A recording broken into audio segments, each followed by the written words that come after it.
Madam, আমাকে কাজগুলো একটু দেখিয়ে দেন। আমি সবগুলো গুছিয়ে করব নে। আজকে মনে হয় ড্রাইভার আসবে না। তুমি গাড়ি চালাতে পারো তো? জি, পারি। তোমাকে এখন এয়ারপোর্টে যেতে হবে। ভাবছিলাম ড্রাইভার আসবে, কিন্তু উনি তো আসেই নাই। আচ্ছা ম্যাডাম। আমি আর কিছু না বলে ওনার হাত থেকে চাবি নিয়ে বাসা থেকে বের হলাম। অনেক দিন হলো গাড়ি চালানো হয় না। অ্যাক্সিডেন্ট করব না তো আবার। পুরো কনফিডেন্স নিয়ে আমাকে গাড়ি চালাতে হবে। আমি ধীরে ধীরে গাড়ি চালাতে লাগলাম, তবে একটু সাবধানে। অনেক দিন হলো ড্রাইভিং করা হয় না। আপনারা তো আমার পরিচয় জানেন না, চলুন পরিচয় দিয়ে নিই। আমি লাদেম, গরিব ঘরের ছেলে। আমার পরিবারে দাদি আর আমি, বড় বোন আছে, বিয়ে হয়েছে, তার শ্বশুর বাড়ি থাকে।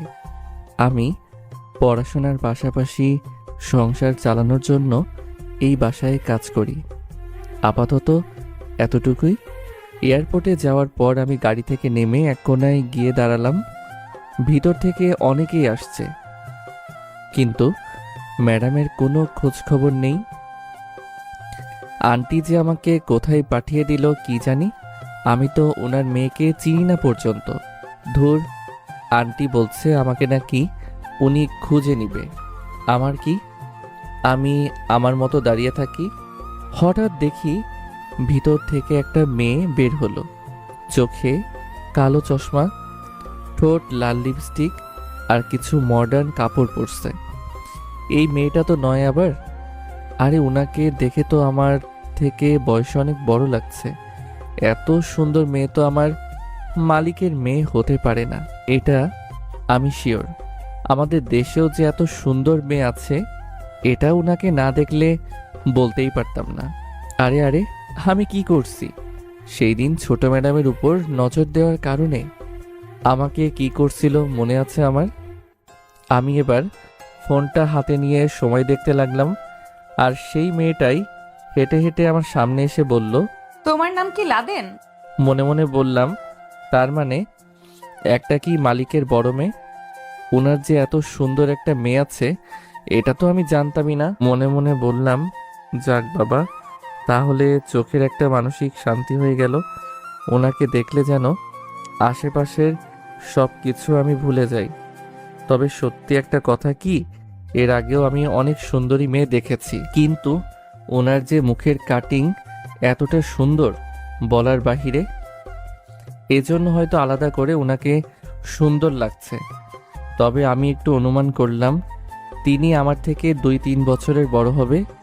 যাক, আমি এখন উল্টাপাল্টা চিন্তা বাদ দিয়ে আমি আমার কাজ করি। আমি সামনে থেকে ফোনটা সরিয়ে বললাম, জি, আমার নাম লাদেন। আমি এই কথা বলতেই মেয়েটা আমার দিকে তাকিয়ে বলল, তাহলে আম্মু তোমাকে পাঠিয়েছে? আমার আর কিছু বোঝার নেই, যা বোঝার বুঝে গেছি। ইনি সেই বিদেশিনী ম্যাডাম, মানে মালিকের বড় মেয়ে। আমি তাড়াতাড়ি ওনার হাত ছেড়ে লাগেজ নিয়ে বললাম, আন্টিকে বলছি আমি যদি আপনাকে না চিনি। কিন্তু উনি বললেন আপনি নাকি আমাকে খুঁজে নেবেন। এই জন্য আমি এখানে চুপচাপ দাঁড়িয়ে আছি। এখন চলেন ম্যাডাম।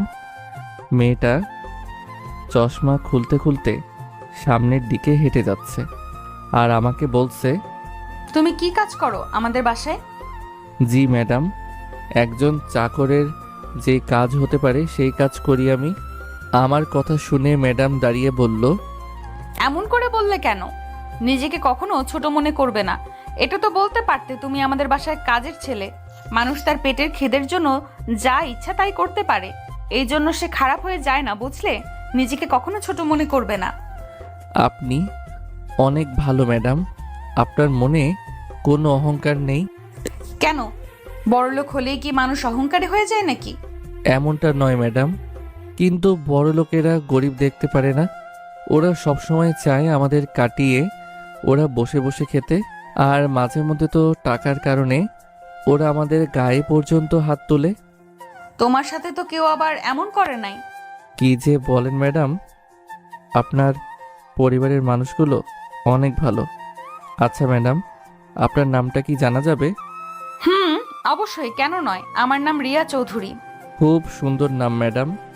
গাড়ির সামনে গিয়ে আমি গাড়ির দরজা খুলে দিয়ে বললাম, ম্যাডাম বসে পড়েন। আমার কথা না শুনে ম্যাডাম ড্রাইভারের সিটে গিয়ে বসে বলল, আমি আজকে গাড়ি ড্রাইভিং করব। অনেক দিন আগে গাড়ি চালানো শিখেছিলাম, কিন্তু আম্মুর কারণে কখনো গাড়ি চালানো হয়ে ওঠেনি। আজকে ড্রাইভার আসে নাই, ভালো হয়েছে। তুমি পেছনে বসে পড়ো। আমি ম্যাডামের সামনে হাত জোর করে অনুরোধ করে বললাম, ম্যাডাম আপনি প্লিজ আমার চাকরি খাবেন না। আপনি গাড়ি চালিয়েছেন শুনলে আন্টি আমাকে অনেক বকা দিবে। প্লিজ ম্যাডাম এমন করবেন না।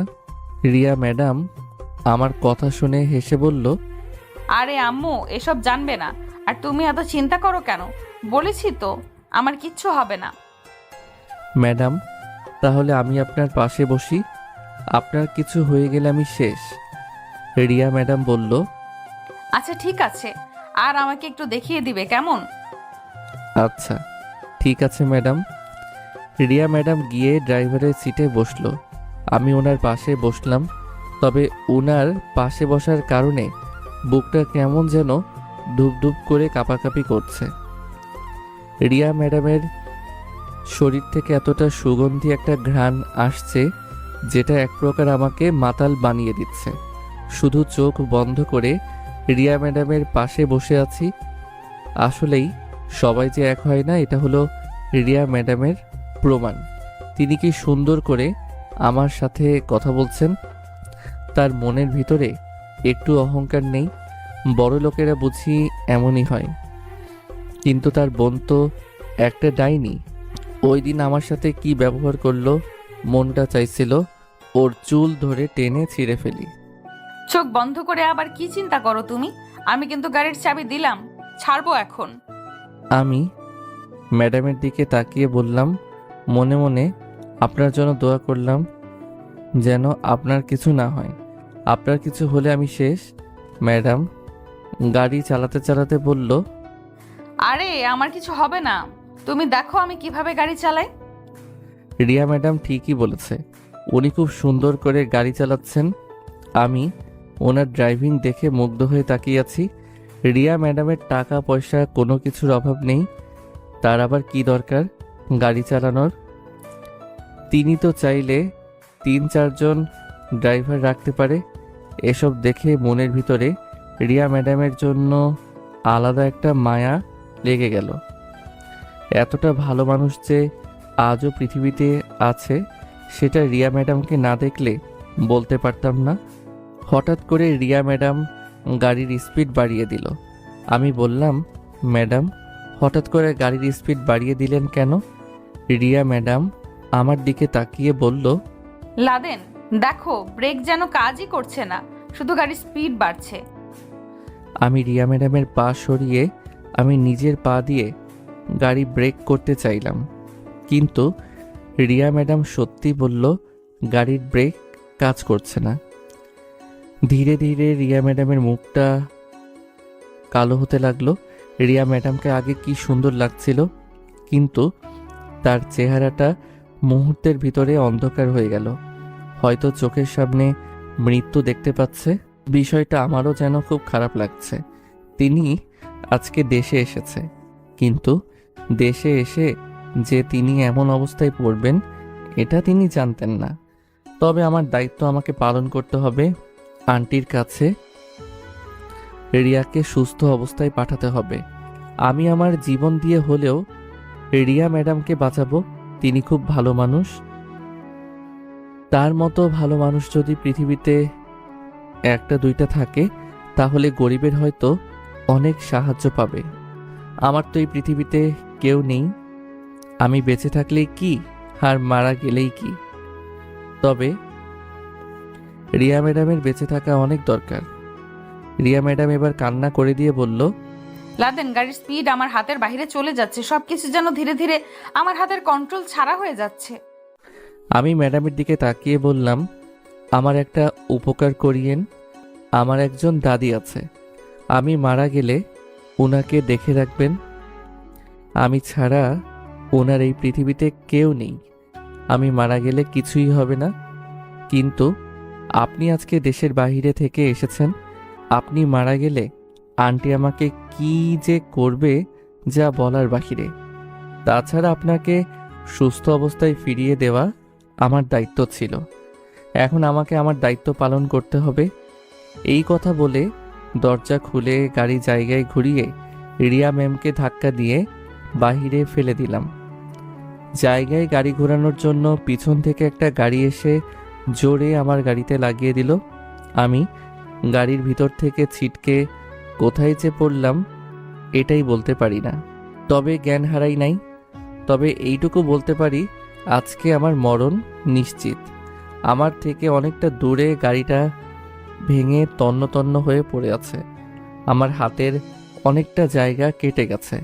হাত থেকে এত রক্ত পড়ছে যেন মনে হচ্ছে কিছুক্ষণের ভিতরে আমি মারা যাব। বাম পায়ে একটা কাচের টুকরো গেঁথে আছে। নাক মুখ থেকে রক্ত পড়ছে। যে আমার গাড়ির সাথে অ্যাক্সিডেন্ট করেছে তাকে আর দেখা যায় না। আশেপাশে কেউ নেই। এই শহরের মানুষ খুব নিষ্ঠুর। মানুষ মারা গেলে ওরা শুধু তাকিয়ে তাকিয়ে দেখে, কিন্তু কেউ আর সাহায্য করতে আসে না। হয়তো একটা মানুষ ওদের চোখের সামনে মারা গেলে ওরা খুব আনন্দ পায়। হঠাৎ রিয়া ম্যাডাম দৌড়ে এসে আমার মাথা ধরে বলল, সব কিছু আমার জন্য হয়েছে, তোমার কিছুই হতে দেব না আমি। এই কথা বলে রিয়া ম্যাডাম একটা অটো ডাক দিল। অটোওয়ালার সাহায্যে রিয়া ম্যাডাম আমাকে গাড়ির ভিতরে তুলল। রিয়া ম্যাডাম নিজের ওড়না খুলে আমার হাতে বেঁধে কান্না করতে করতে বলল, আজকে আমার জন্য তোমার এই অবস্থা। আমি যদি আজকে গাড়ি না চালাতাম তাহলে তোমার এই অবস্থা হতো না। ম্যাডাম আপনি কান্না করবেন না। আপনি কান্না করলে আমার খুব খারাপ লাগে। তাছাড়া আপনার গাড়ি চালানোর খুব ইচ্ছে ছিল। আমি মারা গেলে আমার জন্য কেউ কান্না করবে না, কিন্তু আপনি মারা গেলে আপনার জন্য অনেকেই কান্না করবে। আপনি আজকে দেশে ফিরেছেন, আপনার অনেক কিছু দেখার বাকি আছে। রিয়া ম্যাডাম আমার মুখ চেপে ধরে বলল, কোনো কথা বলবে না, তোমার মুখ থেকে রক্ত বের হচ্ছে। আমি ইশারা করে বুঝলাম আমি হাসি মুখে মারা গেলেও আমার কিছু হবে না। আমার জন্য আপনি চিন্তা করবেন না। গাড়িটার একটা ব্যবস্থা করেন। রিয়া ম্যাডাম আমার মাথা ওনার বুকের মাঝে চেপে ধরল। আমার চোখ থেকে আপনা আপনি পানি পড়তে লাগলো। কষ্ট যেন ধীরে ধীরে বেড়েই যাচ্ছে। তবে রিয়া ম্যাডাম আমাকে বুকের মাঝে চেপে ধরে রাখছে। কষ্টের মাঝেও যেন আলাদা একটা ভালো লাগার অনুভূতি কাজ করছে। কখন যে আমি জ্ঞান হারিয়ে ফেললাম বলতেও পারি না। যখন আমার জ্ঞান ফিরল তখন তাকিয়ে দেখি আমার পাশে একজন নার্স বসে আছে। আমার জ্ঞান ফিরতে দেখে নার্স প্রশ্ন করলো, এখন আপনার কেমন লাগছে? এখানে কোনো একজন ছিল না যে আমাকে এখানে নিয়ে আসছিল? নার্স আমার হাতে একটা কাগজ দিয়ে বলল, একজন ম্যাডাম ছিল, তিনি কিছুক্ষণ আগে এখান থেকে চলে গেছেন আর হাসপাতালের বিলও দিয়ে গেছেন। আমাকে বলে গেছে আপনার যতক্ষণ পর্যন্ত জ্ঞান না ফেরে ততক্ষণ পর্যন্ত আমি যেন আপনার পাশেই বসে থাকি। আমার কাজ শেষ, আমাকে এখন যেতে হবে। আর এই কাগজটা তিনিই দিয়ে গেছেন, বলেছে আপনাকে দিতে। আর একটা কথা, আপনি যদি ভালো ফিল করেন তাহলে আপনি এখন যেতে পারেন। আচ্ছা, আমি তাহলে গেলাম। এই কথাগুলো বলে নার্স চলে গেল। মনে মনে বললাম, ম্যাডামকে বাঁচানোর জন্য আমি নিজের জীবনটাও দিয়ে দিতে প্রস্তুত ছিলাম, কিন্তু তিনি আমাকে ফেলে চলে গেল কেন? আর এই কাগজে আবার কি লিখছে? খুব আগ্রহের সাথে কাগজটা বের করে পড়তে লাগলাম। প্রথমেই লিখছে, আমাকে মাফ করে দিও তুমি। তুমি হয়তো আমার আম্মুকে এখনো ভালো করে চেনোই নাই, কিন্তু আমি ওনাকে খুব ভালো করে চিনি। যদি আম্মু জানতে পারে আমি গাড়ি ড্রাইভিং করেছিলাম তাহলে তোমাকে আম্মু কি যে করবে এটা আমি জানি না। আমি ওনার খুব আদরের মেয়ে। দেখো, যা হয়েছে সব আমি ঠিকঠাক করে দেব। এত দামের একটা গাড়ি নষ্ট হয়ে গেছে, আম্মু জানতে পারলে বলবে এটা সাধারণ চাকরের জন্য আমার এত টাকার একটা গাড়ি নষ্ট হয়ে গেল। তোমার কারণে আমি আমার আম্মুর কাছে বকা খেতে চাই না। জানি সব দোষ আমার, এরপরও আম্মু এসব জানতে পারলে তোমাকে অপমান করবে। আমি চাই তুমি আর চাকরিতে এসো না। দিন শেষে চিন্তা করে দেখলাম তুমি একটা গরিব ছেলে। থাক, তোমাকে আমি কিছু বলে অপমান করতে চাই না। আমার জীবন বাঁচানোর জন্য ধন্যবাদ, আর আমাদের বাসায় চাকরি করতে আসবে না, এটা আমার অনুরোধ। ভালো থাকবে। আমি কাগজের টুকরোটা পড়ে মনে মনে একটা মুচকি হাসি দিলাম। আসলেই মানুষ সত্যি বলে, কারো সাহায্য করতে নেই। আজকে যদি আমি রিয়া ম্যাডামকে সাহায্য না করতাম তাহলে তো তিনি আমার মনে হয় একেবারে জন্মের জন্য উপরে চলে যেত। কিন্তু এই উপকার করে আমি কি পেলাম? উপকারের প্রতিদান বুঝি এভাবে আমাকে দিল। নিজের গালে নিজেই জোরে একটা চট দিয়ে বললাম, তুই শালা মানুষ, তুই কেন পরের উপকার করতে যাস? মানুষের এত ভালো করিস দেখেই আজকে তোর এই অবস্থা। তোর বউ তোরে ছেড়ে চলে গেছে, তোর বাবা তোরে ছেড়ে চলে গেছে, কেউ নাই তো তোর পাশে। বোকা ছেলে সুমন, তোরে কতদিন সাহায্য করবে? একটা মানুষকে একবার হয়তো সাহায্য করে, বেশি হলে 2 বার, কিন্তু 3 বারের সময় তো বলবে, ধুর, একে আর কত সাহায্য করব আমি? নিজে কিছু পারে না, শুধু আমার সাহায্য নিয়ে চলে। সত্যি আমি কি এতটাই বোকা? ম্যাডামকে ভিতর থেকে কতটা ভালো দেখছি আমি। কি সুন্দর আমার সাথে কথা বলছে। তাকে বাঁচানোর জন্য গাড়িটা হয়তো নষ্ট হয়েছে, আর আমি বোকা তো হাসপাতালে। তো শেষে কি হলো? মন চাইছে নিজের মাথার চুল নিজেই ছিঁড়ে ফেলি। কি খবর মিস্টার লাদেন সাহেব, ভালো আছেন আপনি? সামনে তাকিয়ে দেখি মারিয়া রুমে ঢুকতে ঢুকতে এই কথা বলল, আর মারিয়া রুমের দরজা বন্ধ করে আমার পাশে বসে বলল, ভালো আছো তো তুমি? তো তুমি এখানে কিভাবে এলে? এত তুতলিয়ে আর কথা বলতে হবে না। আমি কিভাবে এখানে এসেছি তোমার এটা জেনে কি লাভ? তুমি না জেলে ছিলে? আমরা তো। তুমি আর সুমন মিলে আমাকে জেলে দিয়েছিলে, আমার মনে আছে তো। কিন্তু আমি জেল থেকে কিভাবে বেরিয়ে আসছি তাই বলবে তো নাকি? তাই। রাতে থানার ওসির সাথে এক রাত ছিলাম, আবার আমাকে উনি 50,000 টাকাও দিয়েছে, আবার ছেড়েও দিয়েছে। কি ভালো না বলো? এই কথা বলে মারিয়া হু হু করে হাসতে লাগলো। আমি ওকে প্রশ্ন করলাম, শরীর বিক্রি করে আর কতদিন খাবে? তোর কি সত্যি মনে হয় আমি আমার শরীর বিক্রি করে এসব করছি? আমি তো এসব করতে চাই নাই। তুই যদি আমাকে আবার ফিরিয়ে নিতি তাহলে আমি আর এমন করতাম না। আর থানার ওসির সাথে না থাকলে আমি তো জেলে পচে মরতাম। তুই তো আমার ছাড়িয়ে আনতি না। আমি এসব কথা শুনতে চাই না। এখন বলো, এখানে কেন এসেছো? আর তুমি কিভাবে জানো আমি এখানে? আরে দেখ বোকা ছেলে কি বলে, আমি সকাল সকাল ওসির বাসা থেকে বের হয়ে তোর মতো কাউকে দেখলাম হাসপাতালে যেতে, আর দেখেই পিছু করে চলে আসলাম। এখন দেখি সত্যি সত্যি তুই। দেখো মারিয়া, আমার সাথে তোমার কোনো সম্পর্ক নেই। তাছাড়া আমি তোমাকে ডিভোর্স দিয়ে দিয়েছি। ডিভোর্স দিলেই বুঝি সব সম্পর্ক শেষ হয়ে যায়? দেখো, আমাকে প্লিজ বিরক্ত করবে না। তুমি তোমার মতো এখান থেকে চলে যাও। এখানে আসছি কি চলে যাওয়ার জন্য? কি চাও তুমি? তোর সাথে মেয়েটা কে ছিল? উনি হলো আমার বাসার মালিকের মেয়ে। মেয়েটা তো খুব সুন্দর, কিন্তু ও তোর একা ফেলে চলে গেল কেন এটাই বুঝলাম না। আমি যেই ফোনটা হাতে নিব তখন মারিয়া আমার হাত থেকে ফোনটা নিয়ে বলল, তুই চাইলেও কাউকে কল দিতে পারবি না। আমি এই রুমটা আধা ঘন্টার জন্য ডাক্তারের কাছ থেকে বলে নিয়েছি, বিনিময়ে ডাক্তারকে 1 লাখ টাকা দিয়েছি। তো তোর কি মনে হয় টাকাগুলো আমি এমনি দিয়েছি?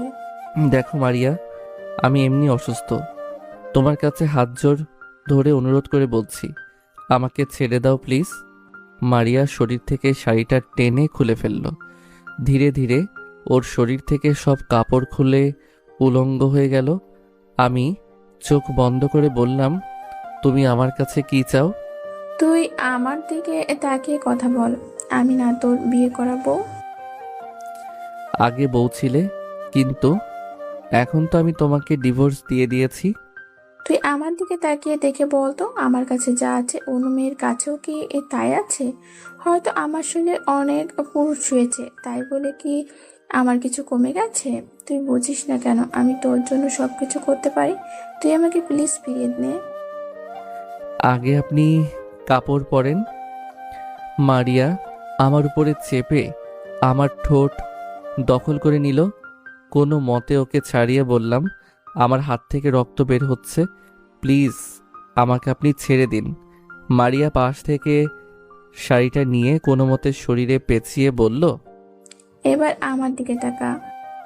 আমি মারিয়ার দিকে তাকিয়ে বললাম, আপনি প্লিজ আমার সামনে থেকে চলে যান। মারিয়া আমার ঠোঁটে আলতো ছোঁয়া দিয়ে বলল, জানিস আমি জীবনে অনেক বড় ভুল করেছি তোর মতো ভালো একটা ছেলেকে হাতছাড়া করে। ভাবছিলাম তোর আড়ালে তোর বাবার সাথে পরক্রিয়া করব, কিন্তু তোর বন্ধুর জন্য সেটাও পারলাম না।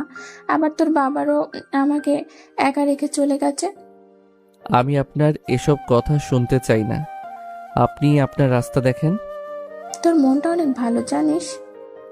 আমার খুব কষ্ট হচ্ছে, প্লিজ ডাক্তার ডেকে দিবেন, আমার হাত থেকে রক্ত বের হচ্ছে।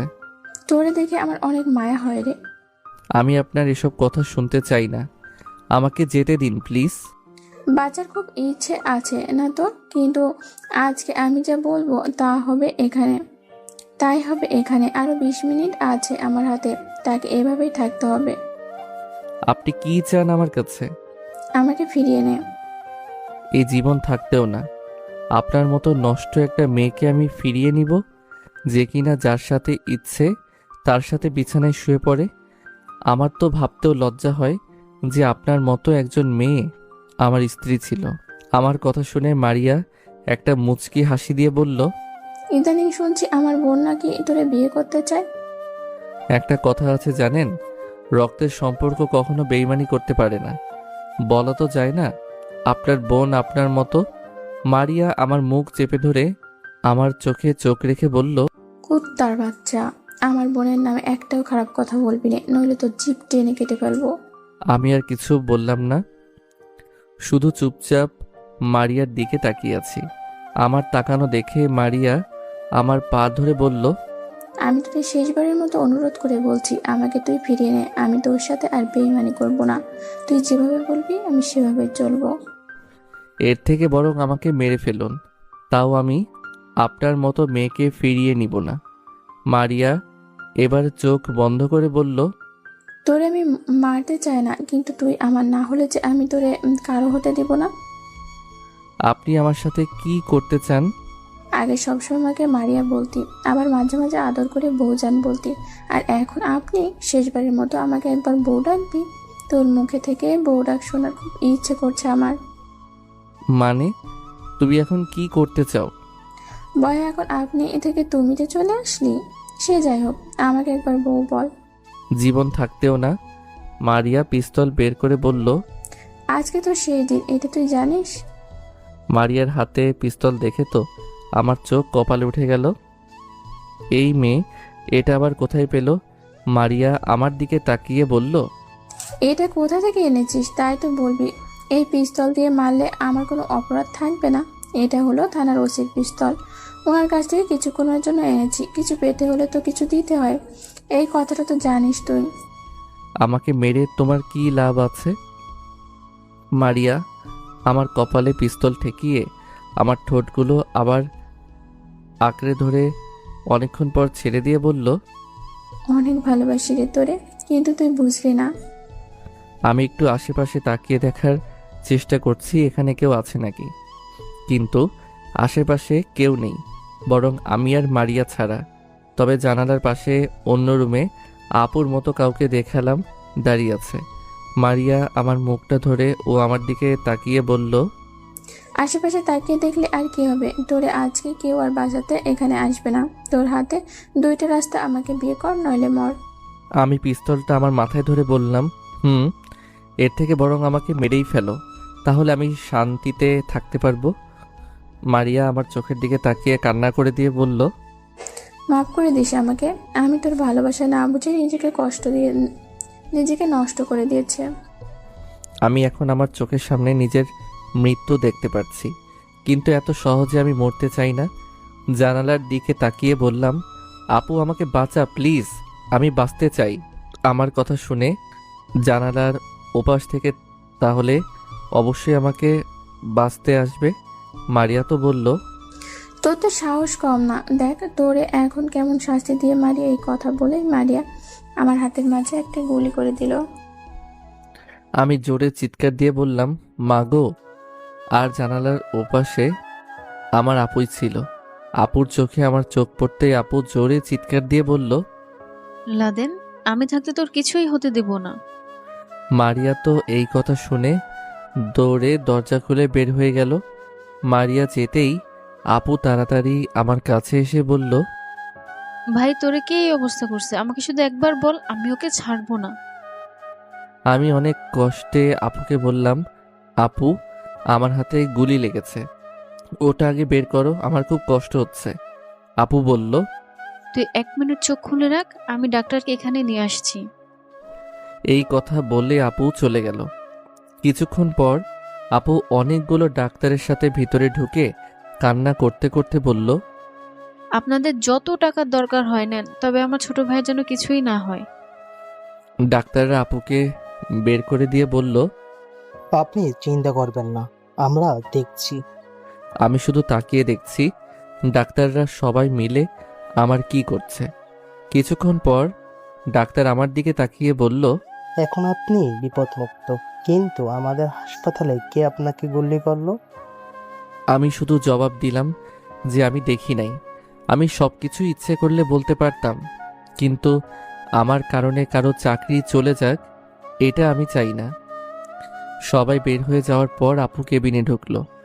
আপু আমার গালে ঠাস ঠাস করে 2টা চড় দিয়ে বলল, তোরে কত করে বলছি নিজের খেয়াল রাখবি, আজকে যদি তোর কিছু হয়ে যেত। আপু কান্না করতে করতে আমাকে জড়িয়ে ধরলো। আচ্ছা আপু, তুই এখানে কি করিস? আপু আমাকে ছেড়ে আমার দিকে তাকিয়ে বলল, মেয়েটাকে। প্লিজ আপু, এটা জানতে চাইবি না? তোরে বলছি মেয়েটাকে, তাড়াতাড়ি বল। আপু আপু ধমক দিয়ে বলল, তোরে আমি কি বলতে বলছি, বলবি না কি? মারিয়া এসেছিল আমাকে মারতে। ও আমাকে 2টা অফার দিয়েছিল, হয়তো ওকে ফিরিয়ে নিতে হবে, নইলে আমাকে মরতে হবে। ওকে তো আমি ছাড়বো না। তোরে মারতে এখান পর্যন্ত চলে আসছে, কিন্তু তোর হাতে পায়ে আবার কপালে এসব কিসের আঘাতের চিহ্ন? উপকারে ঘাড়ে লাথি কথাটা আছে না আপু, ওইটার সাজা ভোগ করছি আমি।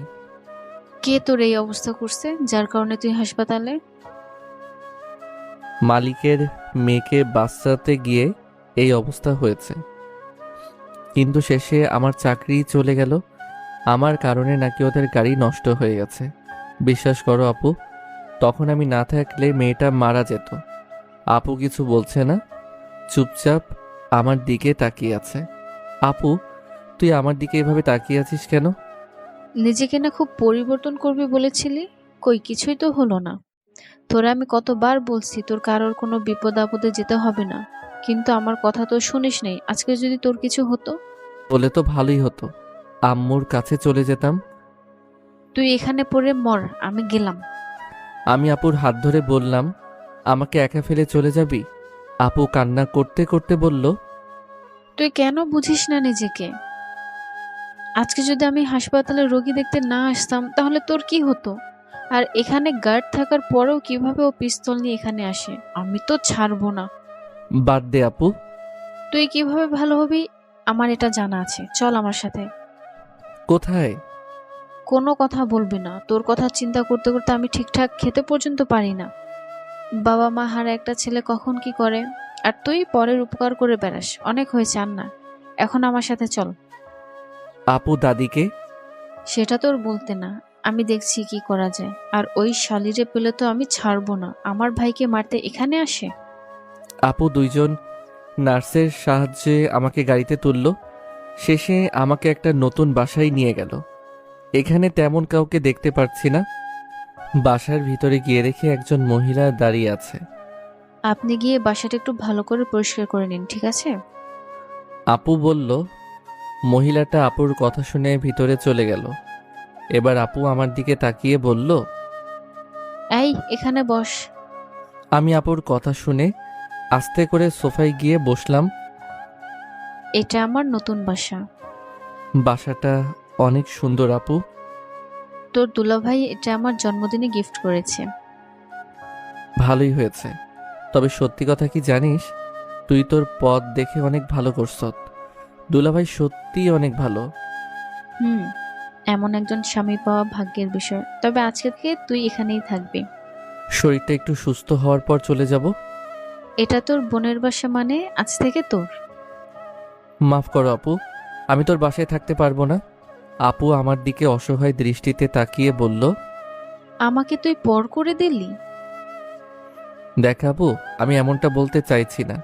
তোর সংসার আছে, আবার দুলাভাই তোরে এটা গিফট দিয়েছে। আমার জন্য তুই আর কত করবি বল।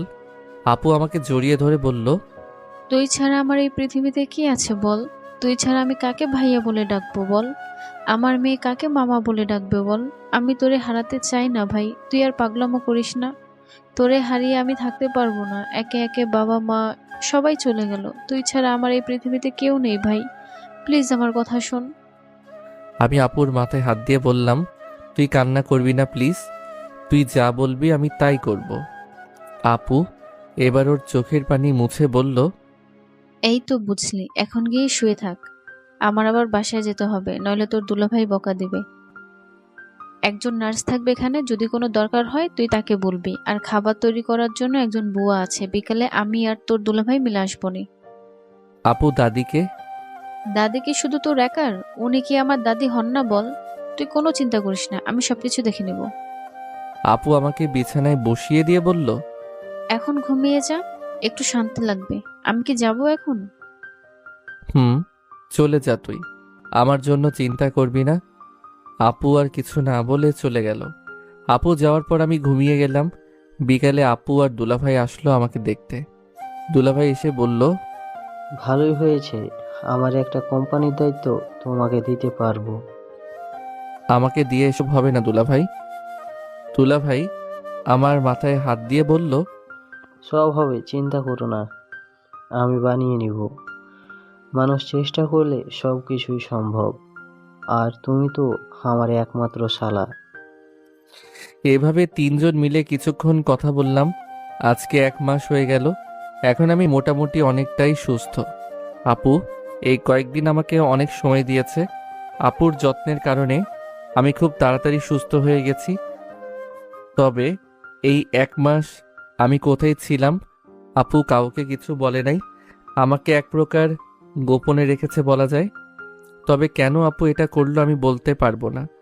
দুলাভাইয়ের অফিসে আমাকে চাকরি দিয়েছে, সাথে লেখাপড়া করব। অফিস থেকে আমাকে একটা বাইক কিনে দিছে।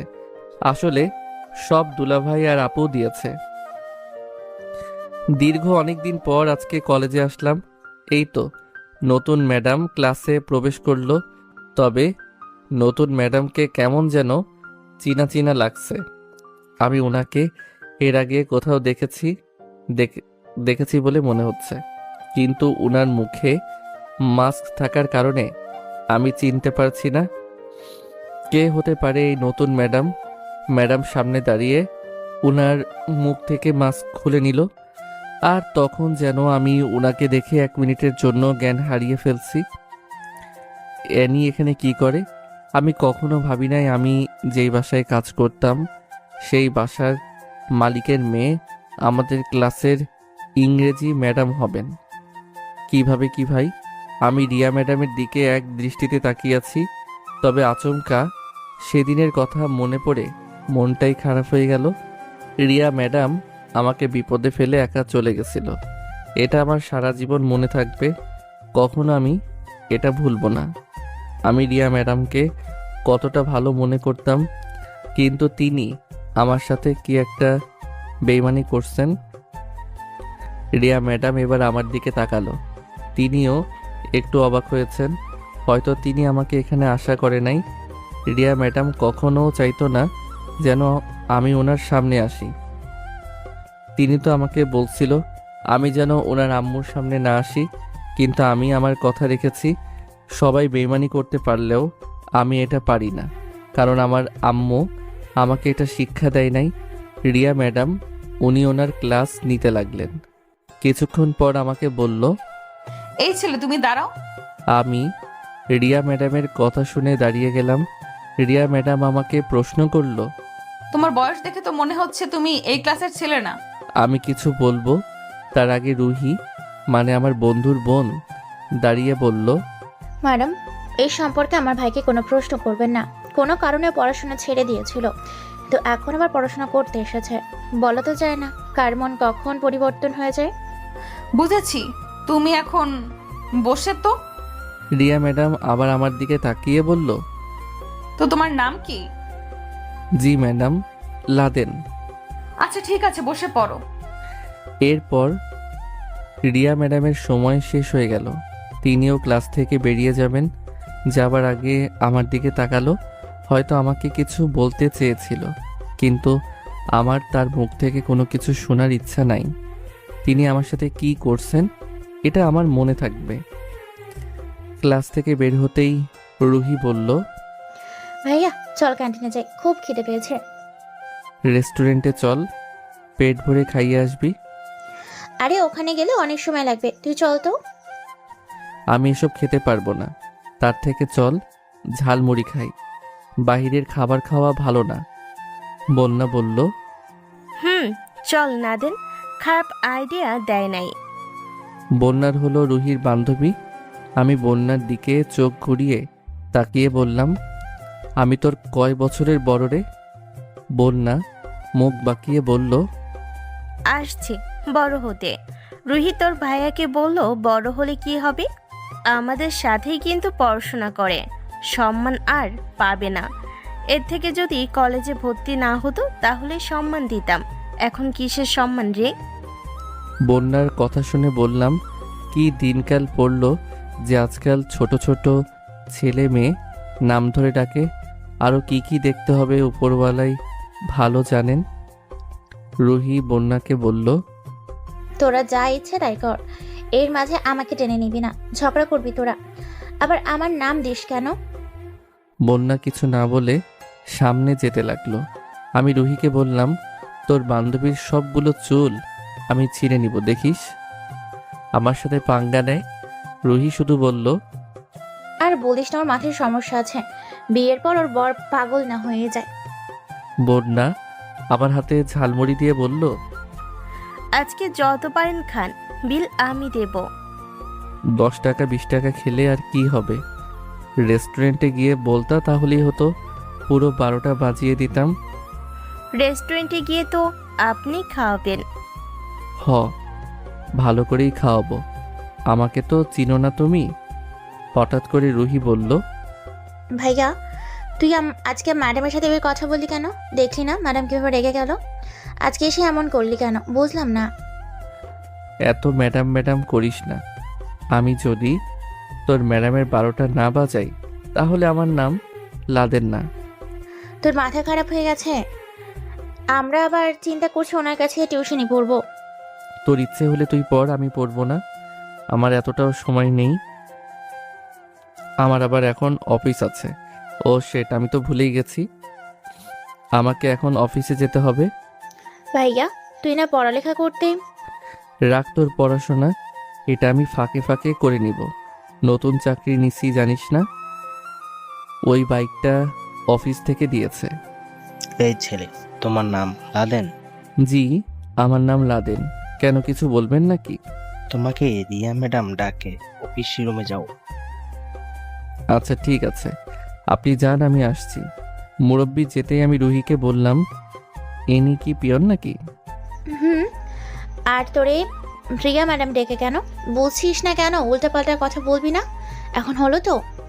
আরে রাখ তোর যাওয়ার, আমার তো খেতে কাজ নেই যে তিনি বললো আর আমাকে যেতে হবে। তাহলে তুই যাবি না? আরে আমার সময় নেই রে, অফিসে যেতে হবে। ম্যাডাম রাগ করবেন না। আমার পরিবর্তে তুই যা। আমি গেলাম। আমি চলে আসতে যাব, তখন হঠাৎ করে পিছন থেকে কে জানি বলল, কি হলো লাদেন? তোমাকে আমি ডাকলাম, তুমি গেলে না কেন? পিছনে তাকিয়ে দেখি রিয়া ম্যাডাম দাঁড়িয়ে আছে। আমি ওনাকে দেখে বললাম, জি ম্যাডাম, কি হয়েছে বলেন। কি হয়েছে মানে? আমি তোমাকে বললাম আমার সাথে অফিস রুমে দেখা করতে, কিন্তু তুমি গেলে না, এখন এখানে দাঁড়িয়ে আছো। আমার কথায় রাগ করবেন না ম্যাডাম, আমি আবার সব সময় উচিত কথা বলি। দেখেন, আপনি যতক্ষণ ক্লাসে আছেন ততক্ষণ আমার ম্যাডাম, এর বাহিরে একজন সাধারণ মানুষ আমার কাছে আপনি। আর আমি বিশেষ করে কারো কথা শুনি না, এটা আমার একটা বদঅভ্যাস বলতে পারেন। রিয়া ম্যাডাম আমার মুখ থেকে এমন কথা শুনবেন হয়তো তিনি এটা আশা করে নাই। রিয়া ম্যাডামের মুখটা যেন একটু কালো হয়ে গেল। রুহি আমার কাছে এসে বলল, ভাইয়া তোর মাথা খারাপ হয়ে গেছে, উনি আমাদের ইংলিশ ম্যাডাম হন। যদি উল্টোপাল্টা কিছু বলিস আটকে দিবি কিন্তু। উনার কাজ হলো পড়ানো, আমি এসব ভয় পাই না। দরকার হলে পড়াশোনা ছেড়ে দিব, কাউকে বিশ্বাস করে দ্বিতীয়বার আর মরতে চাই না। জীবনে অনেক ধোঁকা খেয়েছি। রিয়া ম্যাডাম আমার কথা শুনে বলল, দেখো লাদেন, সেদিনের জন্য সরি, আমার ভুল হয়ে গেছে, বিশ্বাস করো। আমি আপনাকে বলি নাই ম্যাডাম, আমাকে সরি বলুন। ভুল আপনার হয় নাই, ভুল তো হয়েছে আমার। আচ্ছা ম্যাডাম, কিছু মনে করবেন না, আমাকে এখন যেতে হবে। আপনি ক্লাসে যান, আপনার দেরি হয়ে যাচ্ছে। এই কথা বলে আমি আমার বাইকের কাছে যেতে লাগলাম। বাইকের উপর বসে যেই চাবি বের করলাম, আর তখন আমার হাত থেকে টপ করে রিয়া ম্যাডাম চাবিটা নিয়ে নিল। আমি রিয়া ম্যাডামের দিকে তাকিয়ে বললাম, ম্যাডাম চাবি নিলেন কেন? রিয়া ম্যাডাম একটা হাসি দিয়ে বলল, আমার এখন একটা ক্লাস আছে, তুমি কিছুক্ষণ অপেক্ষা করো, আমি ক্লাস শেষ করেই বের হয়ে যাব। তোমার সাথে আমার কিছু দরকারি কথা আছে, আর বাইকের চাবি তোমার কাছে দিলে তো তুমি চলে যাবে, এটার জন্য এটা দিয়ে নিলাম। একটু অপেক্ষা করো কেমন, আমি ক্লাস শেষ করেই বের হয়ে যাব। এই কথা বলে রিয়া ম্যাডাম দেখতে দেখতে চোখের সামনে থেকে চলে গেল। আমি বাইক থেকে নেমে বন্যার পাশে দাঁড়িয়ে বললাম, রুহি কোথায় গেছে? বন্যা আমাকে বলল, পানি আনতে গেছে। কেন, আপনি নাকি চলে যান? চলে যাব তো বলছিলাম, কিন্তু আমাকে আটকে দিল। কে আটকে দিল ভাইয়া? রুহির হাত থেকে পানিটা নিয়ে খেতে খেতে বললাম, তোর ইংরেজি ম্যাডাম, মনটা চাইছিল দুই গালে দুইটা থাপ্পড় দেই, কিন্তু সম্মানের জন্য পারি নাই। উনি আবার আমাদের ইংরেজি ম্যাডাম হন। ম্যাডাম তোরে চিনে কিভাবে রে ভাইয়া? আমার কারণে তোর ম্যাডাম আজকে এই কলেজ পর্যন্ত এসেছে, নইলে এতদিন তিনি আমার জায়গায় হাসপাতালে থাকতো। বুঝলাম না ভাইয়া। আমি যেই বাসায় কাজ করতাম সেই বাসার মালিকের মেয়ে তিনি, আর তাকে বাঁচাতে গিয়ে আমি হাসপাতালে ছিলাম। সবকিছু একটু পরিষ্কার করে বল। যেইটুকু শুনলি এখানেই থাক, আর শোনা লাগবে না। তাহলে তুমি থাকো, রুহি চল আমরা চলে যাই, আজকে আর ক্লাস করব না। রুহি বোন আমার, আমাকে একা ফেলে চলে যাবি? রুহি আমার দিকে তাকিয়ে বলল, কে ভাই আপনি, আমাকে বোন বলছেন? রুহি আমার সাথে বেইমানি করলি? রুহি দাঁত কেলিয়ে বলল, মাঝে মাঝে একটু করতেই হয়। এখন আমরা গেলাম, তুই একা একা দাঁড়িয়ে থাক। খুব তো বড় গলায় বলেছিলে আপনি ক্লাসের ভিতরে আমার ম্যাডাম হন, আর ক্লাসের বাইরে সাধারণ মানুষ। এখন ঠেলা বুঝ, অপেক্ষা করতে থাক। আজকে তোমাকে জায়গা মতো আটকে দিয়েছে ম্যাডাম। আমি শুধু একবার বাসায় যাই, তোর খবর আছে রুহি, মনে রাখিস। বন্যা আমার পাশে দাঁড়িয়ে বলল, বাবু, আপনার একা দাঁড়িয়ে থাকতে ভালো লাগছে না, আমি কি আপনার সাথে থাকবো? মায়ের খাওয়ার ইচ্ছা আছে তোর? ইস, করতে আসছিলাম উপকার, আপনাকে দেখে কেমন অসহায় অসহায় লাগছিল, এজন্য ভাবলাম একটু উপকার করি, কিন্তু আপনি আমাকে উল্টা মারলেন। থাকবেন মিয়া আপনি? পিস্তলের গুলি খাওয়ার ইচ্ছা আছে নাকি? বন্যা সামনে হেঁটে যেতে যেতে রুহিকে বলল, তোর ভাই আস্ত একটা পাগল, কখন যে কি করে এর হিসেব নেই। ওরা চলে যাওয়ার পর আমি ফোনটা বের করে গেম খেলতে লাগলাম। ধুর মিয়া, ধুর। রিয়া ম্যাডাম আমাকে ডাকছিল, তখন যদি চলে যেতাম তাহলে এখন আর দাঁড়িয়ে থাকতে হতো না। এখন আমাকে আধা ঘন্টা দাঁড়িয়ে থাকতে হবে। বালের বিপদ আমার পিছুই ছাড়ে না। হঠাৎ দেখলাম আমার পুরাতন শালী ক্লাসরুম থেকে বের হয়ে মাঠের দিকে আসছে। আমি ধীরে ধীরে হেঁটে বাইকের কাছে চলে গেলাম। এই মেয়ের সাথে কথা বলার একদম ইচ্ছে নাই আমার। আমি মাথা নিচু করে ফোনে গেম খেলছি। অনেকক্ষণ হয়ে গেল। রিয়া ম্যাডামের এখনও কোনো খবর নাই। মেজাজ এখন আমার ধীরে ধীরে গরম হতে লাগলো। ইস, অনেকটাই দেরি করে ফেললাম না আমি? অপেক্ষা করানোর জন্য সরি, এছাড়া আমার অন্য কোনো উপায় ছিল না। নাও চকলেট খাও। আমি রিয়া ম্যাডামের দিকে তাকিয়ে বললাম, এখন আমার চাবি দেন, আমাকে যেতে হবে। এতক্ষণ অপেক্ষা করেছো কি চলে যাওয়ার জন্য? আসো আমার সাথে। আমি এখন বাইক নিয়ে হেঁটে যাব আপনার সাথে? এটাই করতে হবে। তোমার কাছে চাবি দিলে তুমি চলে যাবে। এখন আমার পেছনে পেছনে আসো। রিয়া ম্যাডামের কথা শুনে রাগে আমার মাথার চুল সবগুলো দাঁড়িয়ে গেছে। মনটা চাইছে বাইকটা ওনার উপর ফেলে ওনাকে মেরে ফেলি। কি আর করার, আমি রিয়া ম্যাডামের পিছনে পিছনে বাইক নিয়ে হাঁটতে লাগলাম। রিয়া ম্যাডাম আমার দিকে তাকিয়ে বলল, খুব রাগ হচ্ছে না তোমার লাদেন?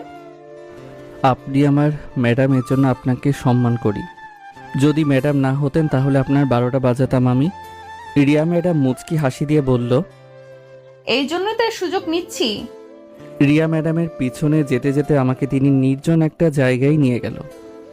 আমাকে একটা বেঞ্চে বসতে বলে বলল, চা খাবে? আমি দাঁতের দাঁত চেপে বললাম, এত দূরে হেঁটে আসছি কি চা খাওয়ার জন্যে? তাহলে চিকেন খাবে? বলবো নিয়ে আসতে? ম্যাডাম, মজা করবেন না কিন্তু, এমনি রাগে শরীরটা ফেটে যাচ্ছে। বাইক থাকার পরেও আমাকে এত দূরে হাঁটিয়ে নিয়ে আসলেন। মনটা চাইছিল রিয়া ম্যাডাম আমার পাশে বসে বলল, মন খারাপ তোমার? না, মন খারাপ থাকবে কেন? তুমি বসো, আমি তোমার জন্য চা নিয়ে আসছি। শত হোক উনি আমার ম্যাডাম হন, উনি আমার জন্য চা আনবেন এটা হতে পারে না। আমি দাঁড়িয়ে বললাম, আপনি একটু বসেন, আমি আপনার জন্য চা নিয়ে আসছি। সামনের দোকান থেকে চা নিয়ে এসে রিয়া ম্যাডামের হাতে একটা কাপ দিয়ে আমি ওনার পাশে বসলাম। রিয়া ম্যাডাম চা খেতে খেতে বলল, জান লাদেন, আমার চা খাওয়ার একটা অভ্যাস হয়ে গেছে। খুব ভালো লাগে এই জিনিসটা আমার। ম্যাডাম, কিছু মনে না করলে একটা কথা কি বলবো? বলো। আমি তোমাকে না করেছি? আপনি আমার ম্যাডাম হন, আমি যে আপনার সাথে বসে আছি, মানুষ দেখলে কি বলবে বলেন ম্যাডাম? আমি আপনার একজন ছাত্র। রিয়া ম্যাডাম হাসি দিয়ে বলল, কে কি বলবে তা দেখে আমি কি করব? আজকে আমি তোমার জন্য বেঁচে আছি।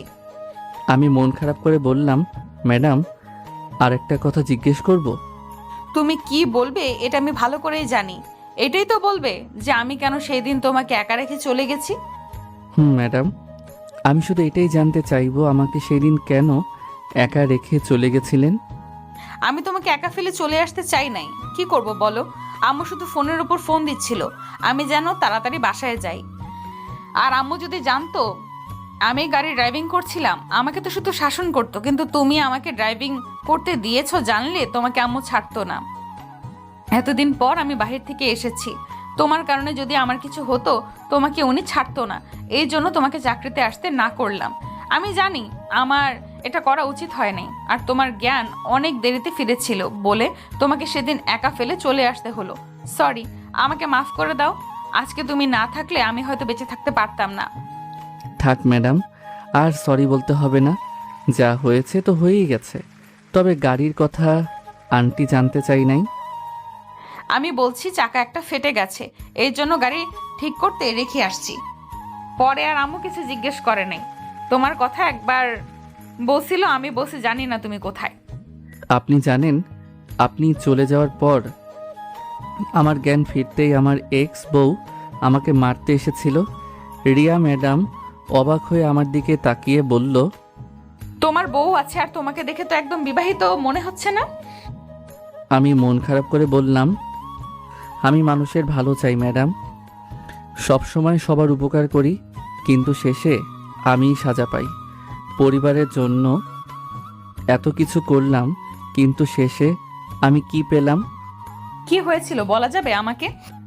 বললে আর কি হবে ম্যাডাম, কষ্টগুলো আবার মনে হবে। আমাকে বলো, বললে হয়তো তোমার কষ্টটা একটু কমবে। আমি রিয়া ম্যাডামকে সব কিছু ধীরে ধীরে বললাম। সব বলে চোখের পানি মুছে বললাম, আমি খুব খারাপ একটা ছেলে, জানেন ম্যাডাম। কে বললো তুমি খুব খারাপ ছেলে? তোমার মতো ছেলে একটাও খুঁজে পাওয়া যাবে কিনা এটাই তো ভাগ্যের ব্যাপার। যে তার বউকে বিশ্বাস করে একটু ছুঁয়েও পর্যন্ত দেখে নাই, আজকে সে। ম্যাডাম, আর কোনো কিছু মনে করিয়ে দিবেন না, এসব শুনলে মন খারাপ হয়ে যায়। তার মানে সেদিন আমি চলে যাওয়ার পর ওই মারিয়া তোমাকে মারতে এসেছিল? ম্যাডাম, আপু না থাকতে আমি তো মারাই যেতাম। তোমাকে সেদিন আমার এইভাবে একা ফেলে আসা উচিত হয়নি। আমি হাত জোর করে তোমার কাছে। তাড়াতাড়ি ম্যাডামের হাত ধরে বললাম, এভাবে বলবেন না আপনি ম্যাডাম, আপনি একজন সম্মানী ব্যক্তি। আমি চাই না আমার কারণে আপনার মান সম্মান নষ্ট হোক। মন খারাপ হয়ে গেছে না তোমার? এই অল্প একটু, বেশি না ম্যাডাম। আমাকে তোমার খারাপ মেয়ে মনে হয় না লাদেন? কি যে বলেন, আপনার সাথে আমি প্রথম দিন কথা বলেই বুঝে গেছি যে আপনি কতটা ভালো একটা মেয়ে। আর আমাকে যেদিন আপনি হাসপাতালে রেখে চলে গেছিলেন তখন আমার অনেক খারাপ লাগছিল। আপনার উপর এর প্রতিশোধ নিব বলে এমন একটা ভাব হয়েছিল আমার, কিন্তু না, আপনি সত্যি অনেক ভালো। রিয়া ম্যাডাম এবার ওনার মুখটা আমার সামনে নিয়ে এসে বলল, নাও আমাকে জোরে একটা থাপ্পড় দাও। আমি সত্যি তোমার সাথে অনেক বড় একটা অন্যায় করে ফেলেছি। ছি ছি ম্যাডাম, এভাবে বলে আমাকে লজ্জা দিবেন না। আপনি আমার শিক্ষক, আপনার সাথে আমি এইরকম করতে পারবো বলেন? আমার উপর রাগ নাই তোমার? আগে ছিল, কিন্তু এখন নাই। আপনি সত্যি অনেক ভালো। এতটাও ভালো নয় আমি। যদি ভালো না হতেন আমার পাশে এভাবে বসে থেকে মাফ চাইতেন না। আসলেই সত্যি আপনার মনে কোনো অহংকার নেই ম্যাডাম। অহংকার হলো পতনের মূল, এই কথাটা তো জানো তুমি। আর 2 দিন পর তো মারাই যাব, তাহলে কিসের এত অহংকার বলো? তবে আজকে আমি তোমার কারণে এই জায়গায়। ম্যাডাম, বাদ দেন এসব কথা। তোমার আপু অনেক ভালো, তোমার জন্য এত কিছু করছে। উনি আমার আপু কে বলছে? উনি আমার জন্য আমার আম্মু। মন খারাপ করো না, তুমি চাকরি করো আর সময় পাইলে কলেজে আসবে। আমার যতটুকু সম্ভব তোমাকে আমি সাহায্য করব। ম্যাডাম চলেন, এখন তো যেতে হবে, অনেক সময় চলে গেল। বস, বিলটা আমি দিয়ে আসি। আমি থাকতে আপনি বিল দিবেন, এটা তো হতে পারে না। আরে বস তো, এত কথা বলো কেন? রিয়া ম্যাডাম বিল দিয়ে এসে বলল, এখন চলো। চাবিটা দেন তাহলে। আমি আমার গাড়ির ড্রাইভারকে দিয়ে বাসায় পাঠিয়ে দিলাম। আর তুমি? আমি রিয়া ম্যাডামের কাছ থেকে চাবিটা নিয়ে পকেটে ঢুকিয়ে বললাম, চলেন তাহলে হেঁটেই যাই। রিয়া ম্যাডাম এবার হাসি মুখে বলল, অনেকদিন পর হাঁটতেছি, খুব ভালো লাগছে। ম্যাডাম জুতাগুলো খুলে আমার হাতে দেন, খালি পায়ে হাঁটলে অনেক ভালো লাগবে। রিয়া ম্যাডাম জুতা খুলে ওনার হাতে দিয়ে বলল, তাই তো, খালি পায়ে হাঁটতে ভালোই লাগছে। রিয়া ম্যাডাম জুতা খুলে ওনার হাতে নিয়ে বলল, আমার জুতা তুমি হাতে নিবে কেন? এমনি তুমি বাইক নিয়ে হাঁটছো। আমি এক হাত দিয়ে রিয়া ম্যাডামের হাত থেকে জুতাগুলো নিয়ে বললাম, এত কথা বলেন কেন আপনি ম্যাডাম? রিয়া ম্যাডাম আমার দিকে একবার তাকিয়ে সামনে হাঁটতে লাগলো। হঠাৎ করে দাঁড়িয়ে বলল, লাদেন চকলেট খাবে? না ম্যাডাম, এখন আর কিছু খাবো না, আগে বাসায় চলেন, আরও অনেকটাই পথ হাঁটতে হবে। আজকে আমার এতটা ভালো লাগছে বলার বাহিরে। বিশেষ করে তোমাকে অনেক ধন্যবাদ। তোমার জন্য আজকে আমি এতটা খুশি হয়েছি। লাদেন, একটা কথা বলি। জি ম্যাডাম বলেন। আমি জানি তুমি কতটা কষ্ট পেয়ে এখান পর্যন্ত এসেছো। আজকে থেকে যদি কোনো বিপদে পড়ো আমাকে বলবে, আমি তোমার পাশে আছি। এই কথাটা বলার জন্য অনেক ধন্যবাদ ম্যাডাম। আরে ধন্যবাদ দিতে হবে না, এখন বাইকের চাবি লাগাও আর হেঁটে যাব না। আমি পকেট থেকে চাবি বের করে বাইকে উঠলাম। রিয়া ম্যাডাম আমার পিছনে উঠে এই হাত দিয়ে আমাকে জড়িয়ে ধরল। রিয়া ম্যাডাম আমার গায়ে হাত দিয়ে ধরাতেই আমার শরীরে যেন কারেন্ট বয়ে যেতে লাগলো। মনে হচ্ছে যেন না চাইতেও আমি অনেক কিছু পেয়ে গেছি। আজকে যেন মনের ভিতরে আলাদা একটা ভালো লাগা কাজ করতে লাগলো। মনটা আজকে অনেক ভালো হয়ে গেল। খুব ভদ্রভাবে বাইক চালাতে লাগলাম, কোনো জায়গায় ব্রেক করলাম না, যাতে রিয়া ম্যাডাম আমাকে খারাপ না বলতে পারে। রিয়া ম্যাডামের বাসার সামনে যেতেই রিয়া ম্যাডাম বাইক থেকে নেমে বলল, লাদেন চলে যাবে নাকি? জি ম্যাডাম, এখন আমাকে যেতে হবে, এমনি অনেকটা দেরি হয়ে গেছে। এতক্ষণ যেহেতু আমার সাথে ছিলে, আর একটু আসো, আজকে তুমি আমাদের বাসা থেকে খেয়ে যাও। ম্যাডাম, এই অনুরোধ রাখতে পারবো না, আমাকে এখন যেতে হবে। আমার কাছে কি, তোমার কাছে কি আমাকে আবার হাত জোর করে অনুরোধ করতে হবে? সেদিন তো তোমাকে একা ফেলে চলে আসছিলাম, তোমার জন্য কিছু করি, এটা আমার মন চাইছে।